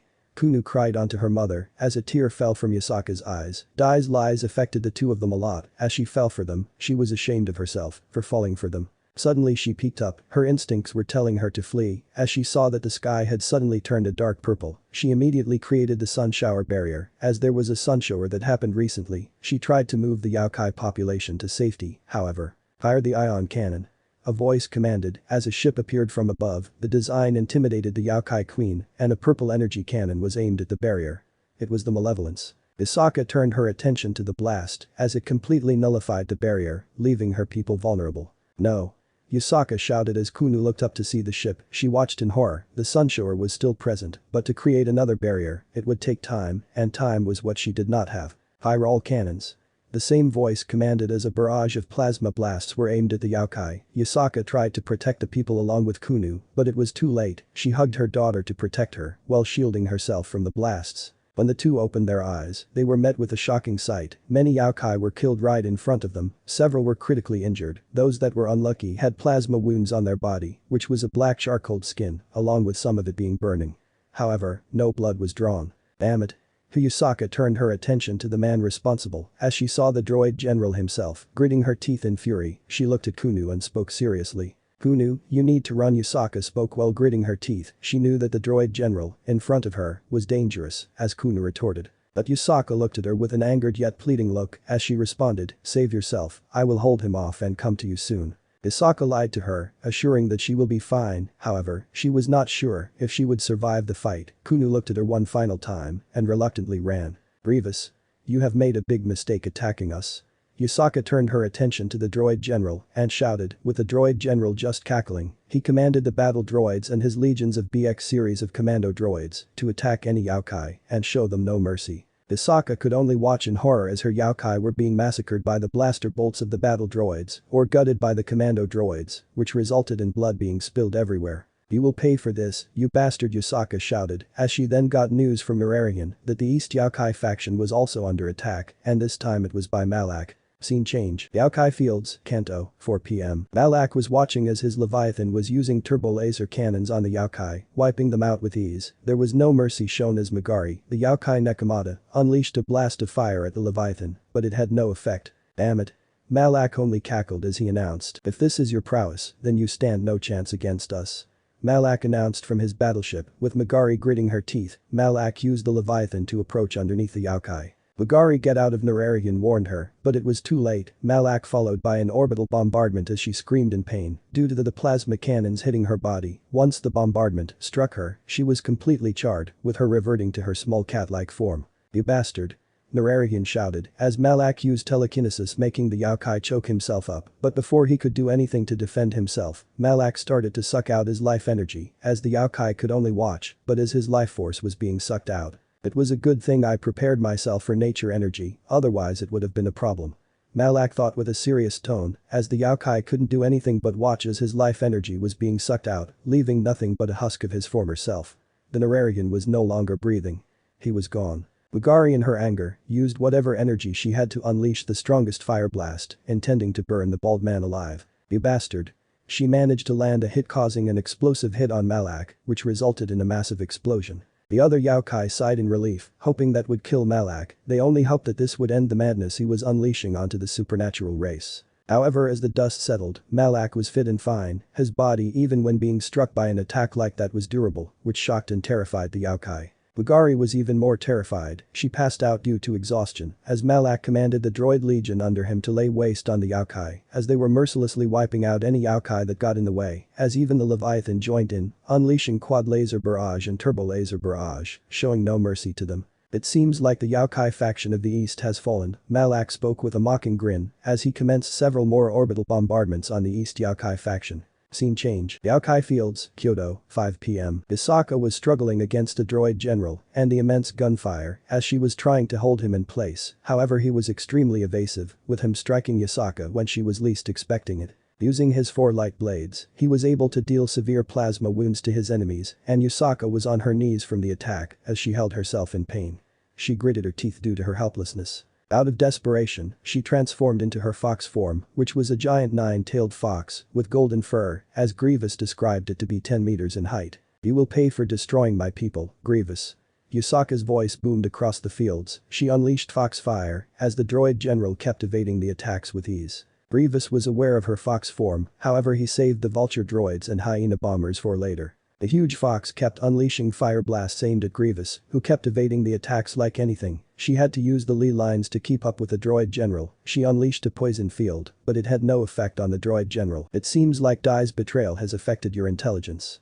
Grievous spoke with a mocking tone as Yusaka growled in response. The poison field had no effect on the droid general. He moved through it like it was nothing as he easily tried to slash the fox's skin with ease. "Ah!" Yusaka shouted in pain as he then commanded his battle droids. "Send in the hyena bombers and vulture droids." The battle droids responded to their general's commands. "Roger. Roger." The droids commanded the ships as they were aimed towards her. The droid ships started gunning her down with defensive blasts, while the B-1 battle droids and B-2 super battle droids gunned down any Yaokai that was nearby. Yusaka herself was too focused on the ships as she exclaimed, "You damn cheater." Yusaka furiously shouted towards the droid general who just scoffed. "In a war, there are no rules." Grievous exclaimed in response as he commanded the hyena bomber and vulture droids, "Deploy the buzz droids." Several small droids the size of a human being, which looked similar to a beetle, showed up as they were silver just like the other aerial ships. The buzz droids attached themselves to Yusaka as they started biting onto her flesh. She screamed in pain as the buzz droids tore off her flesh. Yusaka desperately tried to remove the buzz droids by shaking them off or using fox fire, but the buzz droids bit into her inside flesh to such an extent that she was unable to move. They tore off her flesh and threw it on the ground. Seeing an opportunity, Grievous activated his 4 sabers and charged at Yusaka. While she was distracted, Grievous twirled his lightsabers at such high speeds that the centrifugal force was strong enough to even cut through the air. He propelled himself up in the air and started tearing off her flesh. Yusaka screamed in pain as her flesh was burned. She cried in pain as she looked at her wound. It was charcoal as the blades burned through her fur and skin. "You bastard," the buzz droids continued to tear off her flesh until she passed out due to the loss of blood and flesh she had. She reverted from her vulpine form to her human form, except she had the same wounds as before. She was groaning in pain. Forever, the buzz droids bit her and tore off her flesh. She was bleeding and passed out due to the loss of blood. The wounds were almost all over her body, as her shrine maiden clothing was stained with blood. The Yaokai faction was falling soon. "Normally I would kill you, but he would love to have a word with you." Grievous approached Yusaka, deactivating his light blades. As he carried her, Kunu tried to run to save her mother, but she couldn't due to fear. Furthermore, there were battle droids everywhere, along with vulture droids. They wouldn't hesitate to take her down, and someone needed to inform the factions on what had happened. No mother, a tear escaped from her eyes before she hit herself. Out of fear, she couldn't do anything, as the droids would gun her down in an instant. For now, she could only watch the droids take away her mother while she was helpless to do anything. There was only one truth she was made highly aware of. The Yaokai faction had fallen. As she watched the droids disappear into thin air. Scene change. Malevolence, 6 p.m. Grievous and Malak had reached inside atop of the Malevolence. Earlier Malak had autopiloted Leviathan back to his base. She was under restraints. She is unconscious, with her arms spread apart, along with her legs, as Malak spoke. "So this is her, the Fox Yaokai, Yusaka." Grievous gave a nod, as he then spoke. Indeed, she was a bit annoying but not beatable. Some buzz droids, and she was done. "I see, Issei would be happy to see her in this condition." Malak spoke with a smile, as he lightly tapped the Fox Yaokai with his hands. Where Yusaka looked around to see both Malak and Grievous looking at her. She tried to escape, however her hands were cuffed, as Malak spoke with a grin. "Don't bother, those are anti-magic restraints. You cannot move, now you are just stuck, like the others." Yusaka feared what these two were going to do with her, as Malak spoke with a grin, as he enjoyed seeing her suffer. "Well, I would let him have a word with you." A man came out of the shadows, as he wore a black jacket with red outlines on his shoulder. Additionally, he wore a white shirt. He wore black jeans, as he muttered in a cold tone. "Hello, Yusaka." Yusaka recognized him. It was Issei Haidu, the man that was once her savior, muttering due to disbelief. "No, it can't be." Yusaka watched in horror as she exclaimed in disbelief, "Issei Haidu." "Indeed, it is me, Yusaka. It's not a pleasure to meet you." Issei spoke coldly. He hated her more than anything as she shouted in horror, assuming that Malak is controlling him. "Issei. Please listen. You don't have to do this. You don't have to listen to him," and Yusaka was interrupted when Issei started to maniacally laugh at her, which made her widen her eyes in horror. "You really think that I am being controlled by him? Are you really that dumb?" Issei spoke with an evil grin as he continued, "Every single attack, every single thing that Malak has done, I have done. I am responsible for everything. I am the mastermind of everything, Yusaka." Yusaka was in complete shock and disbelief as she muttered in a sad tone, "No. Yes. I did everything. Dai's exposure as a false hero was all part of my plan, and the best part was that you all believed his lies, and now, you face this monster." Issei declared, as Yusaka had tears falling from her eyes. This was the consequence of her actions. A hero of the factions was now their worst enemy. They had no chance of winning against him, let alone fighting against him. Yusaka then tried to reason with him. "Issei Haidu, please listen to reason. Wiping us out won't do you any good. You can still redeem yourself and make things better. You don't need to do this, please, just come back." Yusaka shouted, as Issei only chuckled as he came closer, pulling her chin towards her, and spoke with an angered tone. "This is the reason why I hate you factions. You think that I would just ignore every single cardinal sin, every single action against me, every single humiliation. You want me to forget. But you know, I am not like you. That I will forget everything. I know for a fact that people like Zeus and Seraphil would never accept me because I destroyed their pride completely. Those bastards think that I am entitled to serve them, that just because I am a human, I am compelled and must serve them, that I am nothing but a tool to meet their ends. But I am not like that. I am done being a tool. I am my own person, and I will stay as such. No faction leader will control me, for I am a dragon, a being of power and strength. They underestimated me for so long, looked down upon me, but not anymore. You will watch as I destroy the factions once and for all," Issei declared as Yusaka's tears do not stop falling, seeing that she was one of the few responsible for creating a monster that will wipe them out. Issei brought out Alpheka Tyrant. Yusaka's instincts were telling her to flee, and this was due to light-based weapons, as he spoke with an evil grin. You see, light-based weapons are your weakness, and this sacred gear erases memories and personalities, right?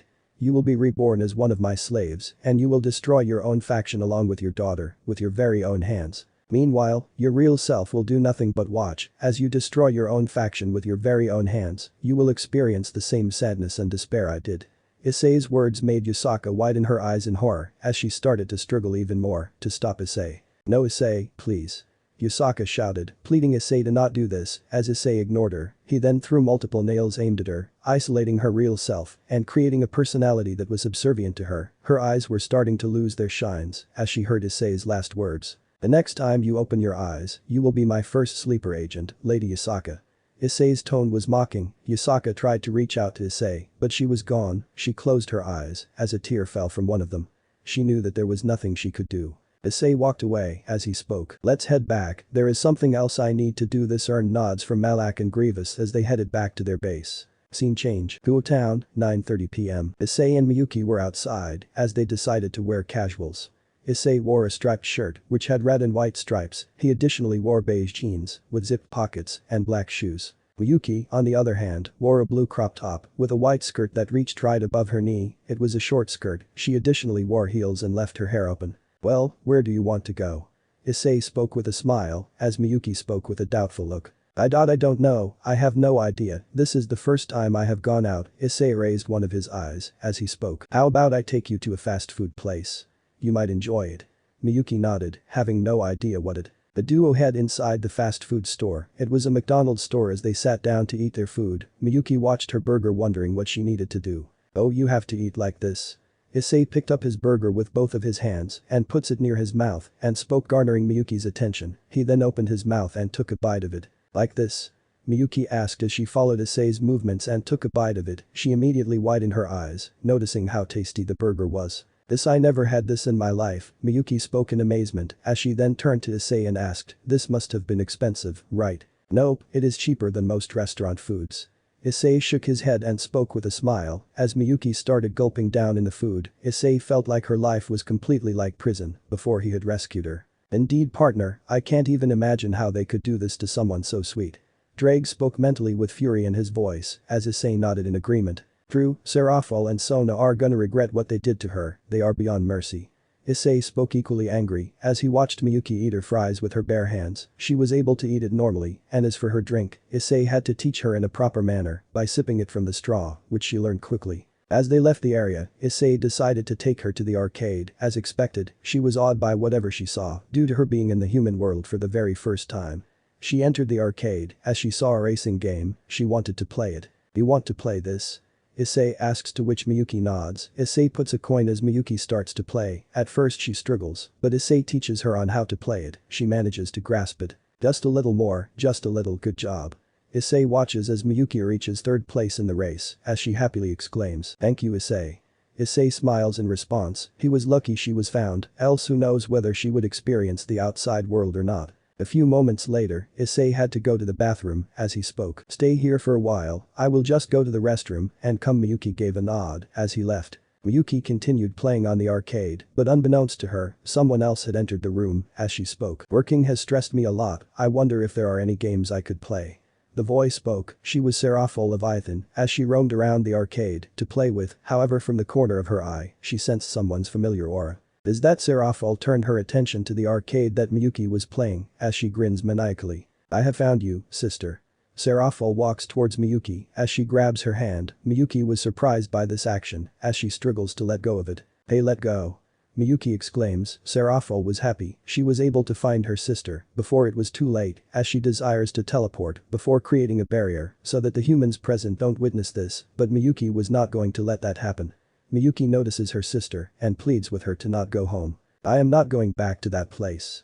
Miyuki begs her sister to let her go, but to no avail. Serafal tries to activate teleportation, but Miyuki freezes everything due to her anguish. She emanates aura due to her anguish. This was picked up by a certain dragon. You are going back, whether you like it or not. Serafal smiles as she activates teleportation. Miyuki cries. She does not want to stay alone. She does not want to be isolated. For once she was enjoying herself, but she is not yet strong enough to stop her sister. However, unbeknownst to her, someone was rushing to rescue her. Serafal was almost close to teleporting back to the Citri household, directly to her room. That was when her hand was grabbed as it forced to release her. She looked on in shock as she exclaimed. So the bastard who took my sister Serafal looked to see the person only to find the color of her face completely drained. She was afraid of the person in front of her. It was Issei Haidu, and he was furious. He punched Serafal so hard that her jawbone was broken. It was dangling as Issei looks at Miyuki and asks, "You okay?"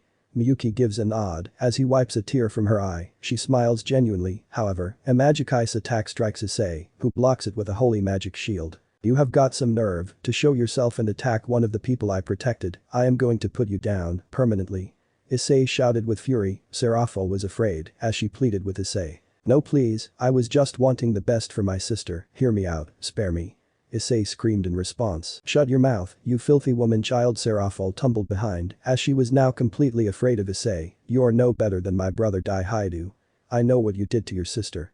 You tried to imprison her due to the fact that she had much higher potential than you. Both you and Sona Sitri were complicit in what you did. Both of you lied to even your own parents, making them think that she was a threat. You took away her childhood, her life, and yet you admonished Dai. You are a hypocrite and a jealous coward." Serafal Sitri, you don't deserve the title of Leviathan. Miyuki was shocked at this. She was horrified by what her sister saw her as. She was jealous as she spoke in surprise. "Why, what did I do to you?" Serafal gritted her teeth as she radiated her aura as she shouted. "She is a threat. Both you and her are threats to the devil race, and yes, I was jealous because I worked hard to become stronger. Well, she failed to do so. I will take my sister back." Issei shook his head while being even more furious. Miyuki was almost in tears. She saw the truth of what her family thinks of her. She did not ask for this power, yet she always wondered why her family kept her as a secret. They were manipulated by her sisters due to her potential, which they were jealous of. Issei spoke coldly in fury. "In that case, today is your last day to breathe." Issei removed his true long-eyeness and exclaimed. Serafal feared this as she watched in horror. Issei was going to kill her tonight. Balance breaker. Polar Night Chakravartin. 7 orbs came behind him as Issei commanded. The turret onto the orb fired a beam that took away the magical power of Serafal, reducing her to a mere human. At the time, this will only last for a short while. "You, what have you done to me?" Serafal shouted as Issei spoke coldly. "Taken away your magical power. The treasure I used takes away a female's ability to do anything, including magic for a short amount of time. It's time to end you, permanently." Issei looked at Miyuki, who was still crying, as he spoke. "You okay?" Issei spoke as Miyuki gave a nod. She looked at her sister with disdain in her eyes. Before looking at Issei, she was still soft-hearted as she spoke weakly, with a tone full of sadness. Serafal wanted to escape, but she had lost all of her magic. She had tears due to her fear of what Issei will do to her. "Please, don't let me take her away." Issei understood this. He decided to show Serafal that he is far stronger than her. "It's time I show you the truth." Idea. Issei spoke coldly as he started to chant. Serafal then shouted. "If you kill me, the factions will make sure you suffer." Issei, however, ignored her and started to chant. The chant was different from the original. "O spear. The true holy spear which pierces through God. Suck the ambition of domination sleeping within me and pierce through the gap of blessing and destruction. Announce my will and turn into a glow." The bright holy light was released. This was Issei's will manifested into reality. Miyuki was afraid that it would hurt her, but it gave her warmth and comfort. However, as for Serafal, the light started to burn her skin. "No. No. Serafal begged in fear and mercy as the light started to glow even brighter. Her skin was burning in agony as she watched in horror. Her hand then fell apart, followed by her other hand and her limbs, all of which started to disintegrate, leaving no trace of them. She screamed in pain as her whole body was burning alive. Her torso was soon burned as she cursed Issei and Miyuki one final time. "No. Damn you Haidu." "Issei. Damn you Miyuki." Serafal screamed as she was evaporated into the light. Once the light left, there was no trace of Serafal. Issei deactivated the orbs as he looked towards Miyuki. He then asked, "You okay?" Miyuki looked at him and gave a nod. "Let's head back, okay?" Issei then teleported the two back to Haidu residence. Serafal was no longer going to harass her. She was dead and she was never going to come back. He even made sure to destroy her soul as well. Scene change. Issei was waiting outside as Miyuki was crying, being consoled by Quinella and Charlotte. As Charlotte spoke with disgust. "I can't believe she managed to ruin the only day that would make the Miyuki happy." Quinella nodded to her friend in agreement. "Even now I don't understand, how was she able to find out about her?" Quinella asked in surprise, as Issei explained. "I believe some of her aura was picked up by Serafal Sitri, and that was how she was able to detect her." Quinella and Charlotte nodded as Issei continued. "I think Serafal finding her was pure coincidence. Despite that, how can you be so sure?" Charlotte asked in confusion. Quinella rubbed Miyuki's back while muttering, "It's okay," as Issei responded. Simple, 2 reasons. Serafal often does not come to Kuo, so she must have came here to play arcade. At the same time, I took her to that place, and the other was that if anyone was to find about her, it would have been Sona, due to her being present in Kuo Academy. Issei explained to the 2 girls. They remembered how she was still the heiress despite her controversy. And Rias apparently can still live here due to Asia. Issei spoke in an exasperated tone. This was primarily true for most girls that once belonged to Daihaide. And he was not a big fan of this. Issei, can I make a request? Issei turned to the attention of the voice. It was Miyuki as she spoke. I want you to train me so that I become strong enough to take down my sister and her family, once and for all. I don't want to be weak enough to be locked up again, so please train me. Miyuki bowed in front of Issei. She wanted revenge. They took away her childhood, and she hated them for that. She wanted to become stronger, so that no one will ever try to do that ever again. Issei looked at her and asked, are you sure? Miyuki responds with a nod. I am. Sona took my childhood away from me, just like Serafal did. I will never forgive them for that. Miyuki declared, in pure anger while rubbing her tears from her face, as she looked at Issei in the eye. She then spoke. I desire to become stronger, so that no one can take advantage of me again. Issei understood and gave a nod as he spoke. In that case, I am not going to stop you, you will be trained, and when the time comes, you will have your revenge, and I have plans for that. Miyuki intently listened as Issei told her about the plan. He was planning to tell the whole world about this, effectively ruining the whole reputation of the Citri clan completely. Chapter 15. Chaos in Kuo Academy. The next day, Haidu residence, 9:30 am. Miyuki seems to be bowing in front of the other residents of the Haidu residency. She then spoke with a smile. Please, take good care of me. Miyuki scanned the room. She was happy that Sona Citri was not present. Everyone, please welcome Miyuki Shiba. She will be staying here with us. Miyuki nodded, as the Haidu residents did not mind her presence. Issei, where did you meet her? Ingvild asked, to which Issei responded. Oh, she was quite unfamiliar with the outside world. I just met her a few days ago, and we became quite good friends. Miyuki nodded to Issei's lie. As a result, they managed to buy it and only consider them as friends. The residents then dispersed doing whatever they were doing, except those that knew who Miyuki was. Issei had given her a pendant that would seal away her devil aura, making people think that she was just an ordinary human. Well, now that you are here, you don't need to hide from anyone. Issei spoke, earning a nod from the devil. Indeed, speaking of which, where are Rias and her peerage? From what I have heard, the house residents were high, so where are they?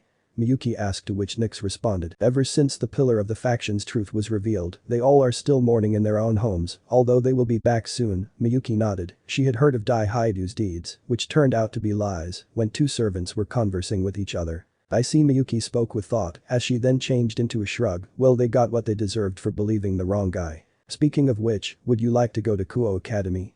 Issei asked. Miyuki nodded immediately. Her sister Sona was there, as she spoke. I am in.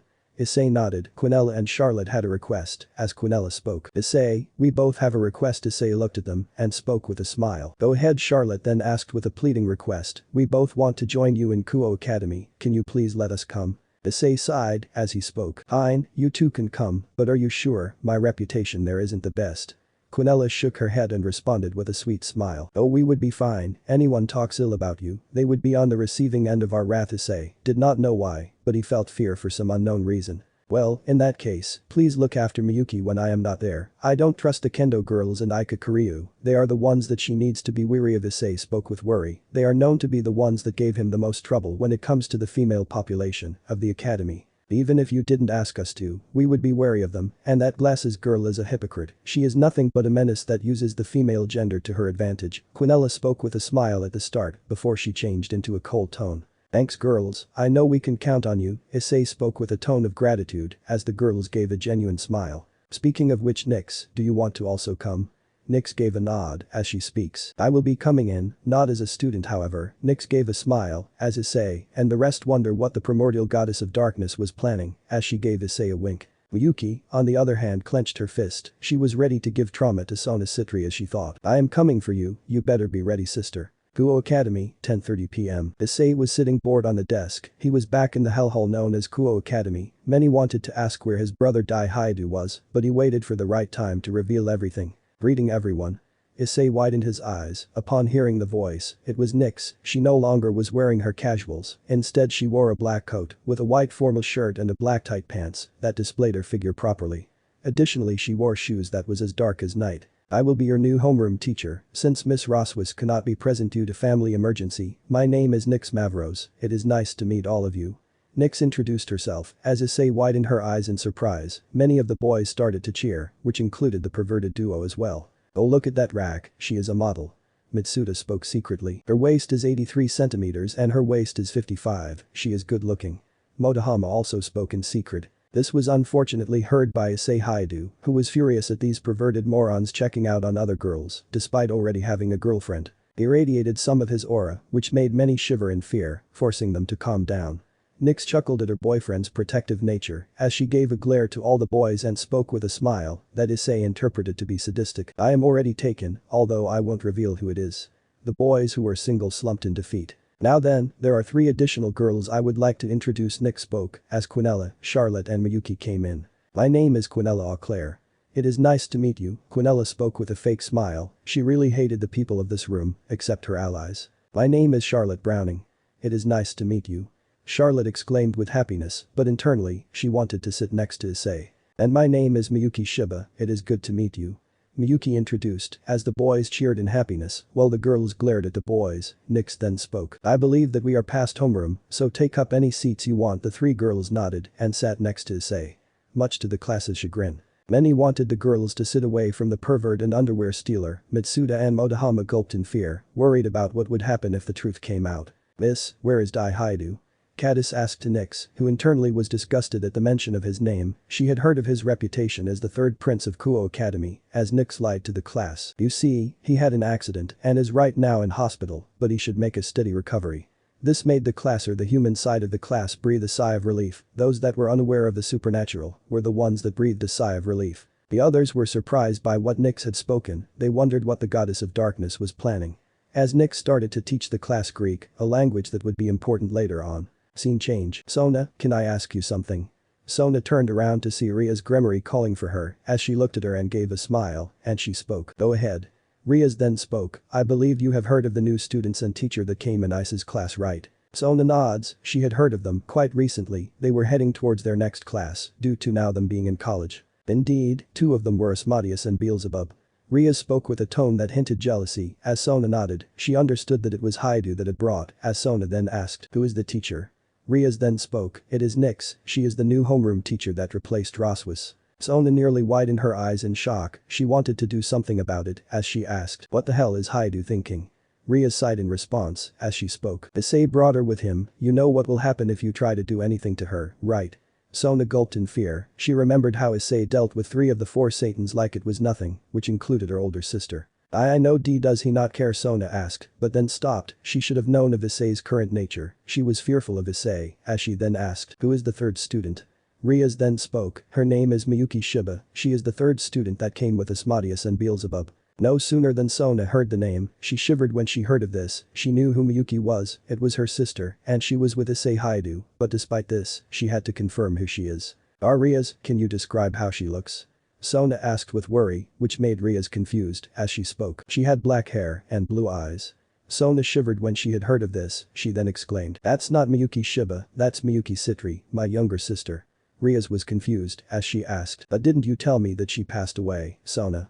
Ria's asked confused, to which Sona widened her eyes, as she realized that she would expose herself in front of everyone, she then spoke. I thought it was her. Sona spoke with fear, Ria's felt sad, she was unaware of the truth as she spoke with a sad smile.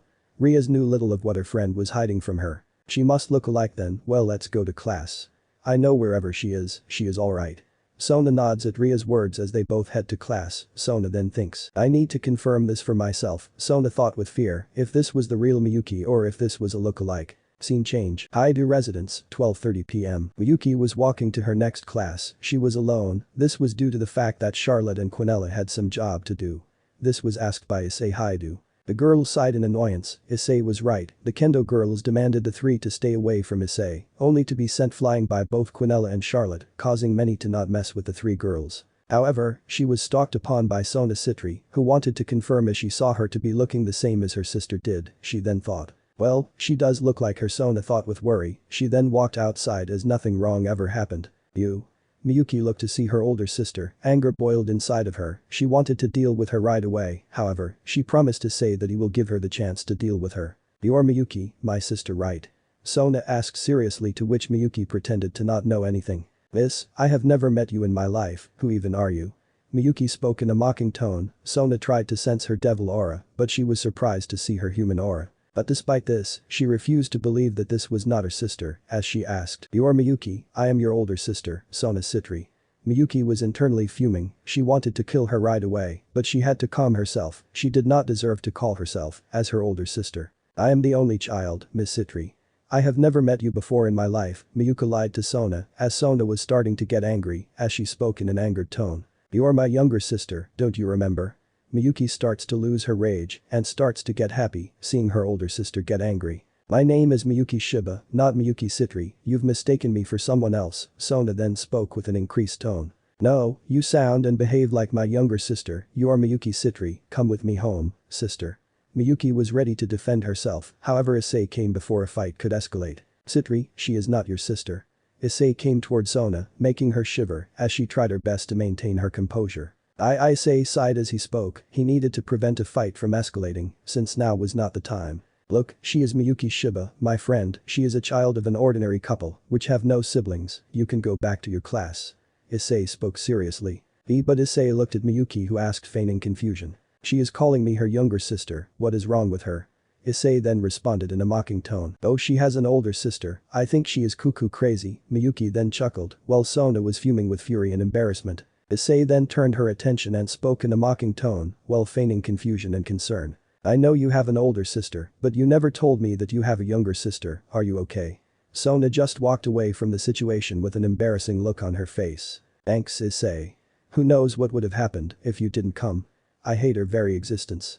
Miyuki exclaimed with pure fury once Sona was out of the way. "I was nearby coincidentally, but even then, you have got some amazing self-control." Issei appreciated her, causing Miyuki to smile. Issei then spoke with a smile. "Well, let's head to the next class." Miyuki nodded in agreement as they both left for their next class. Meanwhile, Sona was completely in fear, knowing full well that it was Miyuki Citri, and both Issei and the rest were hiding her from the rest of the world. But at the same time, she couldn't do anything given how strong he is. He was surprised by what happened. Issei was known to be very aggressive, yet he was calm when she was talking to Miyuki. She believed that Issei did not see her, try to get angry. She breathed a sigh of relief that she was alright. "I think I should go to class," Sona said, trying to get her mind off something else. She decided to look into this, Miyuki Shiba, she needed to tell this to her older sister. However, she wouldn't respond, since Issei had already dealt with her. Scene change. Time skip. Kuo Academy, 1:30 p.m. "So is that everything?" Issei asked seriously, seeing the evidence gathered in front of him. "Indeed. It was easy for those boys and girls to expose everything to us, using my charm ability." Quinella spoke coldly, as they all had plans for exposing the Kuo Academy kids. It was Charlotte and Quinella's idea, as they were annoyed by those girls, who were demanding them to be separated from Issei, whom they started to love. "I am not going to lie, I hardly care for those idiots, the only reason I wanted this to happen was because they started to go after you guys, especially Miyuki." Issei spoke with venom, he hated the kendo duo the most, but now they have gone too far. They even went so far as to attack Quinella and Charlotte, only to be sent flying by the two girls. "Well, we can't let them besmirch our lord for so long and get away with it, right?" Quinella spoke with a smile, as Issei just shrugged. "I guess, well, the announcing booth opens up in 30 minutes, so you might want to get in before it is too late." Issei spoke, earning nods from the two girls. The girls head inside with all the evidence, as they vowed to make the lives that hurt their Issei for so long as miserable as possible. And an added bonus, this would make both the Gremory and the Citri heiresses' lives as miserable as possible, even in the Kuo Academy, where they were still revered as Kuo's great one Isamas. "Are you ready for this, Charlie?" Quinella spoke to her friend. "Well, I am, let's reveal the truth to everyone." Charlotte spoke in a cold tone, as Quinella used her charm to knock out the people guarding the booth before they took to the stage to expose the real traitors. They uploaded the videos that they had collected, which included those that Issei had given them to, which included Issei showing himself to be much more innocent as opposed to what they anticipated. The reason for them using the school Wi-Fi was that it was much faster. Scene change. Issei was standing next to Nyx and Miyuki at a different location. No sooner than they stood there, everyone got a notification on their mobile phones. It only had 2 words, which were, "The truth." They all, out of curiosity, clicked on the title. It revealed the video of when Issei decided to deal with the perverted duo himself, as well as Dai Haidu. But it was not just the Kuo Academy, the video was being broadcasted to the whole of Kuo Academy. They saw on how the perverted duo stalked Issei, revealed that it was them that was spreading the rumors, and finally the mastermind showing up. However, they were surprised to see Issei fight back, making many surprised since they saw him as weak. The video made everyone widen their eyes in horror. As soon as the video ended, they all looked at the perverted duo in disgust and horror as they all fell for their lies. They were the ones that spread the rumors about Issei, making his lives as miserable as possible. It also revealed the mastermind behind these rumors, Daiharu. Many of the girls were heartbroken when they saw those videos. They soon realized that the one that they had a crush on was nothing but the scum of the planet. They wanted to be friends with him so that they could go on a date with him one day. However, that fantasy shattered when his absence was there for days and finally when his truth was revealed today. But there were additional videos compiled into the single one where Mitsuda and Motohama was not the only accomplice. Junshiro Saji and even Ria's Gremory herself was involved in these videos. They saw on how Junshiro willingly agreed to spread the lies of Daiharu, with even Ria's doing the same. Both continued to spread the said lies not only to the entirety of Kuo Academy, but also Kuo Town as well. Once the videos were done, that is when Quinella and Charlotte announced from the announcer's booth. As you can see, all those videos are nothing but true. They were recorded in secret and made into a singular compilation. Charlotte announced with anger in her voice. Many were disgusted at what the five did, and they looked at Motohama and Mitsuda with anger and disgust in their eyes. They both feared and shivered what would happen next. Their whole lives had gone down the drain. Some were even feeling guilty of falling for their lies, resulting in them attacking Issei Haidu, and the worst part was that they did not even apologize for what they did. The worst affected was Aika. She should have seen this coming. She never helped her brother when he needed her the most, and she believed the wrong brother, resulting in this happening. Junshiro was also afraid of what was happening. He never thought that Haidu would come to know of the truth, and Zenobia and her student council were glaring daggers at Saji for his involvement in the mess. "I was a fool to trust you, Saji. You should be ashamed of yourself." Zenobia spoke coldly and with spite in her voice. Junshiro could only look away. He feared that just like the others, his world had come crashing down on him. Out of all the girls, Zenobia, Roswiis and Ravel regretted their actions the most since they believed multiple people, even at school and in the supernatural. Same went for Ingvild and Valerie, however they realized it much sooner than before. They all watched as Quinella shouted, "Oh, don't you dare put the blame on those two stains on society completely. You all are complicit in what you did. All of you are responsible for making his life a living hell." Quinella then continued, "You all disgust me to the very core. All of you, students, teachers, everyone responsible for this." They all looked down in shame. Even teachers did not bother checking for the rumors as they all fell for the lies the students were spreading without actually bothering to check whether it was true or not. And the teachers, you are supposed to maintain discipline in the academy, but you always have punished the victim. You always fell for their lies and tried to make him the bad guy. You all should be ashamed of yourselves. You are a disgrace to every single teacher out there that is trying to do their job. Charlotte shouted with pure fury, causing some of the weak-willed teachers to cry. "But don't you dare go to him, asking for forgiveness, thinking that he will forget and forgive any of you. Cause he is not going to. He will never forgive you, no matter what you do. You are all way past that. You can only be ashamed of yourself and regret what you have done, cause he will never forgive you," Quinella announced, earning silence from them. The cries in the audience started to increase even more. "However, there are 3 additional violators that are present in our school," Quinella announced, earning surprised looks from the cast as they all wondered what she meant. It turns out Murayama and Katis, our 2 kendo captains, are just like Daiharu, nothing but frauds. This surprised many, with both the girls sweating nervously. They hoped that Quinella did not reveal what they were actually doing. They feared what would happen next. They are substance abusers, as well as use performance-enhancing drugs to improve their capabilities. Don't believe us, let us show that to you. Quinella spoke as another notification came on their mobiles. There were images of the 2 girls using performance-enhancing drugs to improve their strength and capabilities. This shocked several and angered many. While not comparable due to the crimes of Daiharu, it was still nevertheless one. "These are our protectors. Well, they at least did a good job in hurting the wrong person. Well, the real victims get away time and time again. I think you know who they are, right?" Charlotte announced in fury, causing the girls to escape. However, they were surrounded and they feared what would happen next. Quinella then announced, while sending images to all across Kuo Academy. "But there is another case in point. There is an actual pervert. Her name is Aika Kiryu." Aika Kiryu feared what would happen as a final notification came, and this was Aika Kiryu, who smelled men's undergarments and often used to even do some stuff among them. Aika was sweating nervously as the male students moved away from her, out of fear. She was worse than Issei or any of the other perverts in the school. Quinella spoke. This is what happens, and she has been getting away with this deed for the past 3 years, and I know some of you male students wouldn't even mind this. You all disgust me. You all should be ashamed of this, and Aika Kiryu, you are a sex offender, you should be the most ashamed of this. Aika could only look away. All in all, it was a terrible day for everyone. Many of the students and teachers were bawling their eyes out. Issei, Nix and Miyuki watched the scene coldly, they hardly had any empathy for them. Charlotte ended the speech by exclaiming. I hope you are proud of yourselves, you have been tormenting an innocent for all those years, you all should be burning in hell for your actions. Charlotte and Quinella ended the speech as everyone was crying. Issei, Nix and Miyuki left the school as they reunited with Quinella and Charlotte. So how was the performance? Quinella asked, as Issei spoke with a smile. It was good and however, they were interrupted by Sona Citri and Ria's Gremory, both having unpleasant expressions on their faces. The word. Issei's expression changed to that of annoyance, even Miyuki and the others were not happy with this. Scene change. Sona and Ria's were not having unpleasant expressions as they were looking at the group. You do know that using magic is wrong, right? Sona asked seriously, to which Issei spoke with a shrug. Those are rules made by the factions, but I am not part of the factions, remember? Sona and Ria's were not happy by this answer, as Nick spoke in support of Issei. You are not mad that Issei used magic, you are mad because we ruined your reputation, right? Hearing this, both Sona and Ria's clenched their fists in fury, however they couldn't do anything, they had to stay down, otherwise Issei wouldn't hesitate to kill them. If you are here to waste our time, then we have got better things to do, now if you will excuse us, we will leave, goodbye.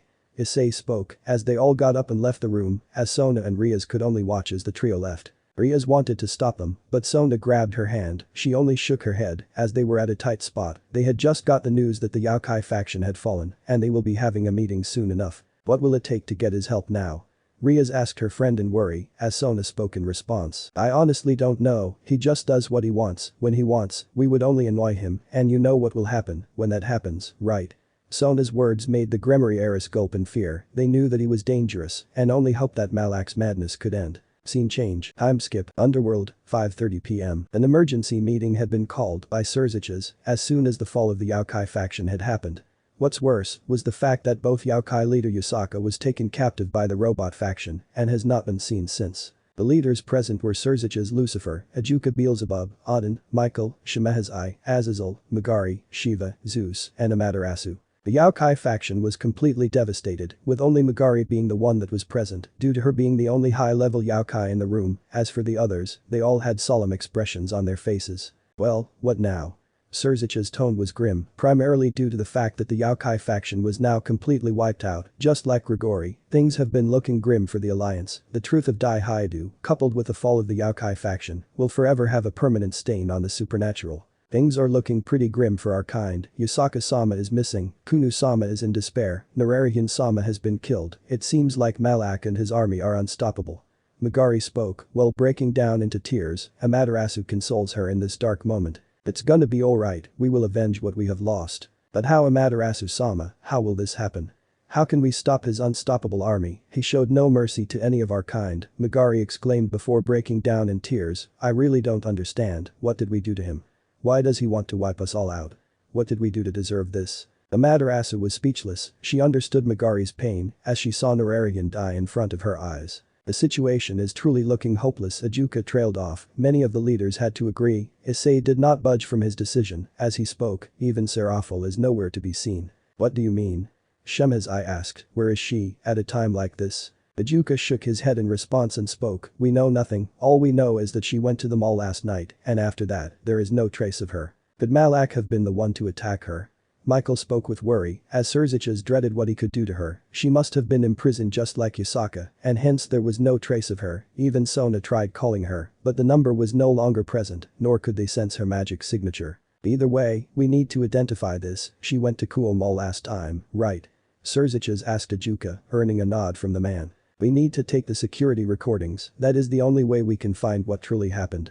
Surziches spoke seriously, as Azazel spoke. That won't be necessary, I can get them right away.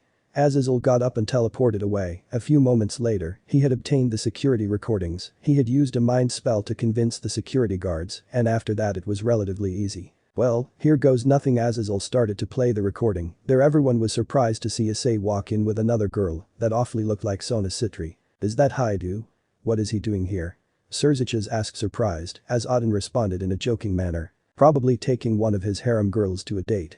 They continued watching. Moments later, Issei left out of the arcade, which made them understand that he must have been doing something. After a while Serafo came in, and then, she never came out. They waited and waited, ignoring the other girl that came with him. Their focus was Serafo, as the lights eventually had shut down, and this meant the mall had closed. This left the room in complete silence, as Serziches spoke, breaking the silence. It seems like Haidu is the only one that knows where Serafo is. Serziches spoke weakly. He did not desire a confrontation with the one that could easily kill him and his entire race. Serziches, I hope you are not going to ask him.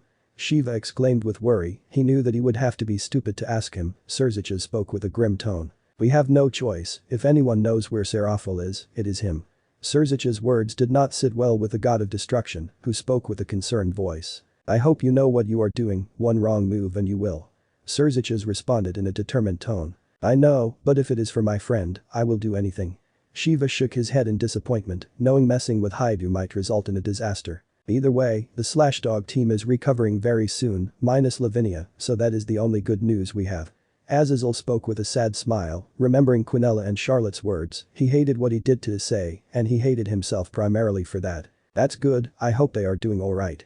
Michael spoke with a cheerful tone, as Azazel shook his head. 2 factions had fallen, and there was nothing they could do. Malak and Grievous along with their armies had already rampaged across many lives. I hope so. Azazel's tone was grim as he spoke. What now? We have to find a way to convince Haidu. That is the only way we have, otherwise all the factions are doomed. Shiva spoke wisely, causing some to be fearful. He then asked, I just hope that the people in our factions have calmed down. My faction still hates me for what I did with my daughters. They are on the verge of a civil war. They want me down. Zu spoke sadly, earning a nod from Auden. They both have been suffering from this due to what had happened. Mine is in a similar state. The devils want Ria's Gremory and Sona Sitri to be executed for their crimes. I am only stalling this by telling them that even they were manipulated by Dai Haidu's lies. Serziches spoke, to which Ajuka nodded in agreement. In the aftermath, Riaz is no longer the heir of the Gremory clan, while Sona still remains the heir, due to the clan having no additional heir. My faction is much better, but seeds of distrust and anger have been brewing. It will only take a while before a civil war begins. Michael spoke with a grim tone, as Magari, Shemhazai and Azazel were silent due to their factions being wiped out by Malak and his armies.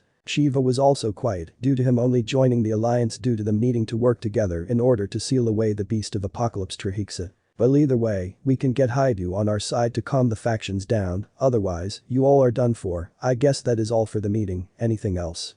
Shiva asked, to which Serziches shook his heads. Very well, I hope we all can survive against Malak and put a stop to his madness, otherwise if this continues, the supernatural will be wiped out. Shiva spoke seriously, making several dread on what will happen. Many like Serziches, Michael, Azazel, Auden and Zeus were afraid due to them having families that are endangered by this new threat. They all then teleported thinking of ways on how Issei could rejoin the factions so that he could help against this threat. They are however, unaware that Issei is the mastermind of this threat and soon everything will fall apart. Scene change. Haidu residence, 9:30 p.m. Issei was working on his plan to expose the Sitri clan to the rest of the world. Sona will be a problem to him and Miyuki, since she will want to know whether Miyuki is her sister or not. They may have taken Serafo down, but the Sitri clan still remains. He knew that they would be a problem, especially now that Miyuki has gone missing and Miyuki Shiba was just a cover-up. However, his thoughts were snapped when a magic circle opened up, revealing it to be belonging to that of the Yaokai. Yaokai? Issei was on guard. He was not in a mood of dealing with any of them, however he was surprised to see his guests. There were 2 of them. He recognized Kunu, as she begged Issei. Please, save my mother. Issei scoffed and spoke. I told your mother and the rest of your faction once before, not my monkeys, not my circus. You can leave now. Issei walked away, as Kunu tugged on his shirt, refusing to let go of it. Moments later, the rest of the house residents also came, only to see Issei with Kunu and an unknown fox Yaokai. We sensed a Yaokai magic circle, and Quinella spoke, recognizing Kunu, however she was unable to recognize Harahim, as she asked Issei. Who is she? Issei answered her question. That's Harahim Sanjauno, the handmaiden that belongs to this kid. Issei pointed to Kunu earning nods from the ones that did not recognize Harahim, that being Charlotte, Quinella and Miyuki. You are my only hope, please rescue my mother, I beg of you. Kunu begged while tears fell from her eyes. She wanted Issei to save her mother, just like he once did. Like I said, she is not my problem, if anything I don't even care if she lives or dies. Issei's words were cold, as Kunu sniffled. She hated her past self for doing that to Issei. As Issei was about to walk away, he was easily able to remove Kunu's hands, as she was too weak, she kept crying. However, another hand stopped him from moving, as he looked to see Hirohime Sanjano, the handmaiden of Kunu. She has long blonde hair, green eyes, and fox ears and a tail. She wore a red kimono. I won't let you make Kunu cry anymore, Hirohime spoke angrily, making Issei laugh, as Hirohime pulled her hand back. Your bravery is admirable, Sanjano, but that won't change my decision. You made your choice a long time ago. Goodbye, Issei spoke, while walking away. I have things to do. I would suggest you to head back home before I send you back, myself. Issei walked away, leaving Kunu completely breaking down in tears. Hirohime could do only little as she watched Issei leave, as she spoke to Kunu with a smile. Kunu-sama, let's leave. I believe he is not in a mood now, he will help another time. Kunu looked at her with tears in her eyes and nodded. They both then teleported away, as Issei scoffed. He had better things to do than deal with a child and her lost cause of affection. Many were surprised by how cold he had become, some understood why he was this cold to them, but knew that he was in the right. He made it clear that he did not want to do anything with them. Aika wanted to voice her complaint as she shouted. Brother, she is just a child, how can you do this to her? Issei scoffed as he responded with a mocking tone. She is not my problem, I am not her savior, that man is already a fraud. Issei spoke with an angered tone, remembering what Kunu had told him. Mother and Dai-kun are right, you really are nothing but a pervert. I can't believe I believed someone like you. Issei knew that Dai had manipulated her, and she was just a child, but that does not excuse what she said to him. How heartless can you be, brother?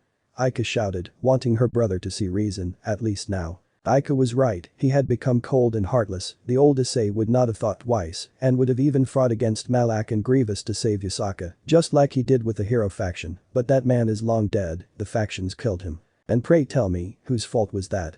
The factions made me into what I am today, they killed the man, and I am what remains of that man. Issei spoke as he walked away, he no longer wanted to deal with her, he was followed by Nyx, Charlotte, Quinella and Miyuki, as they all headed upstairs. Leave it, Aika, the Issei that once cared, was gone. Miki spoke with a sad tone, remembering all the times Issei had ignored her, and Aika, as she walked away with her. The only ones left were the girls that were engaged to Issei, as well as Ingvild and Valerie. I still can't believe that he has changed to such an extent. Miranda spoke in sadness, as Athena consoled her. Sekiruuyetei spoke with equal sadness. It is to be expected, the factions treated him like garbage, it is no wonder he does not want to help them. Leisha nodded in agreement to Sekiruuyetei's words. And sure, I may not trust him because of his natural aggression, but I understand his reasons for not helping the factions anymore. Sekiruuyetei spoke with a neutral tone, she still held anger against the factions for giving her away. Even then, to see a hero change into a cold-hearted man, the factions have really screwed this up. Miranda spoke with sadness, as Athena responded. I agree with you, and yet they expect his help. Ingvild spoke, to which Valerie agreed to Ingvild, as she spoke seriously with hints of sadness. We made him this way, it is no wonder he does not want to help us, and the way it is going, I have a feeling that the factions might come to an end, and there is nothing that was going to stop the inevitable. Valerie's words brought dread to some of the members present, they only could hope things would get better. Let me know in the comments below if you guys want the next part. Also check out my other video that has been shown and left. Thank you for watching, if you enjoyed this video please like and share this video. And have a fantastic day, bye.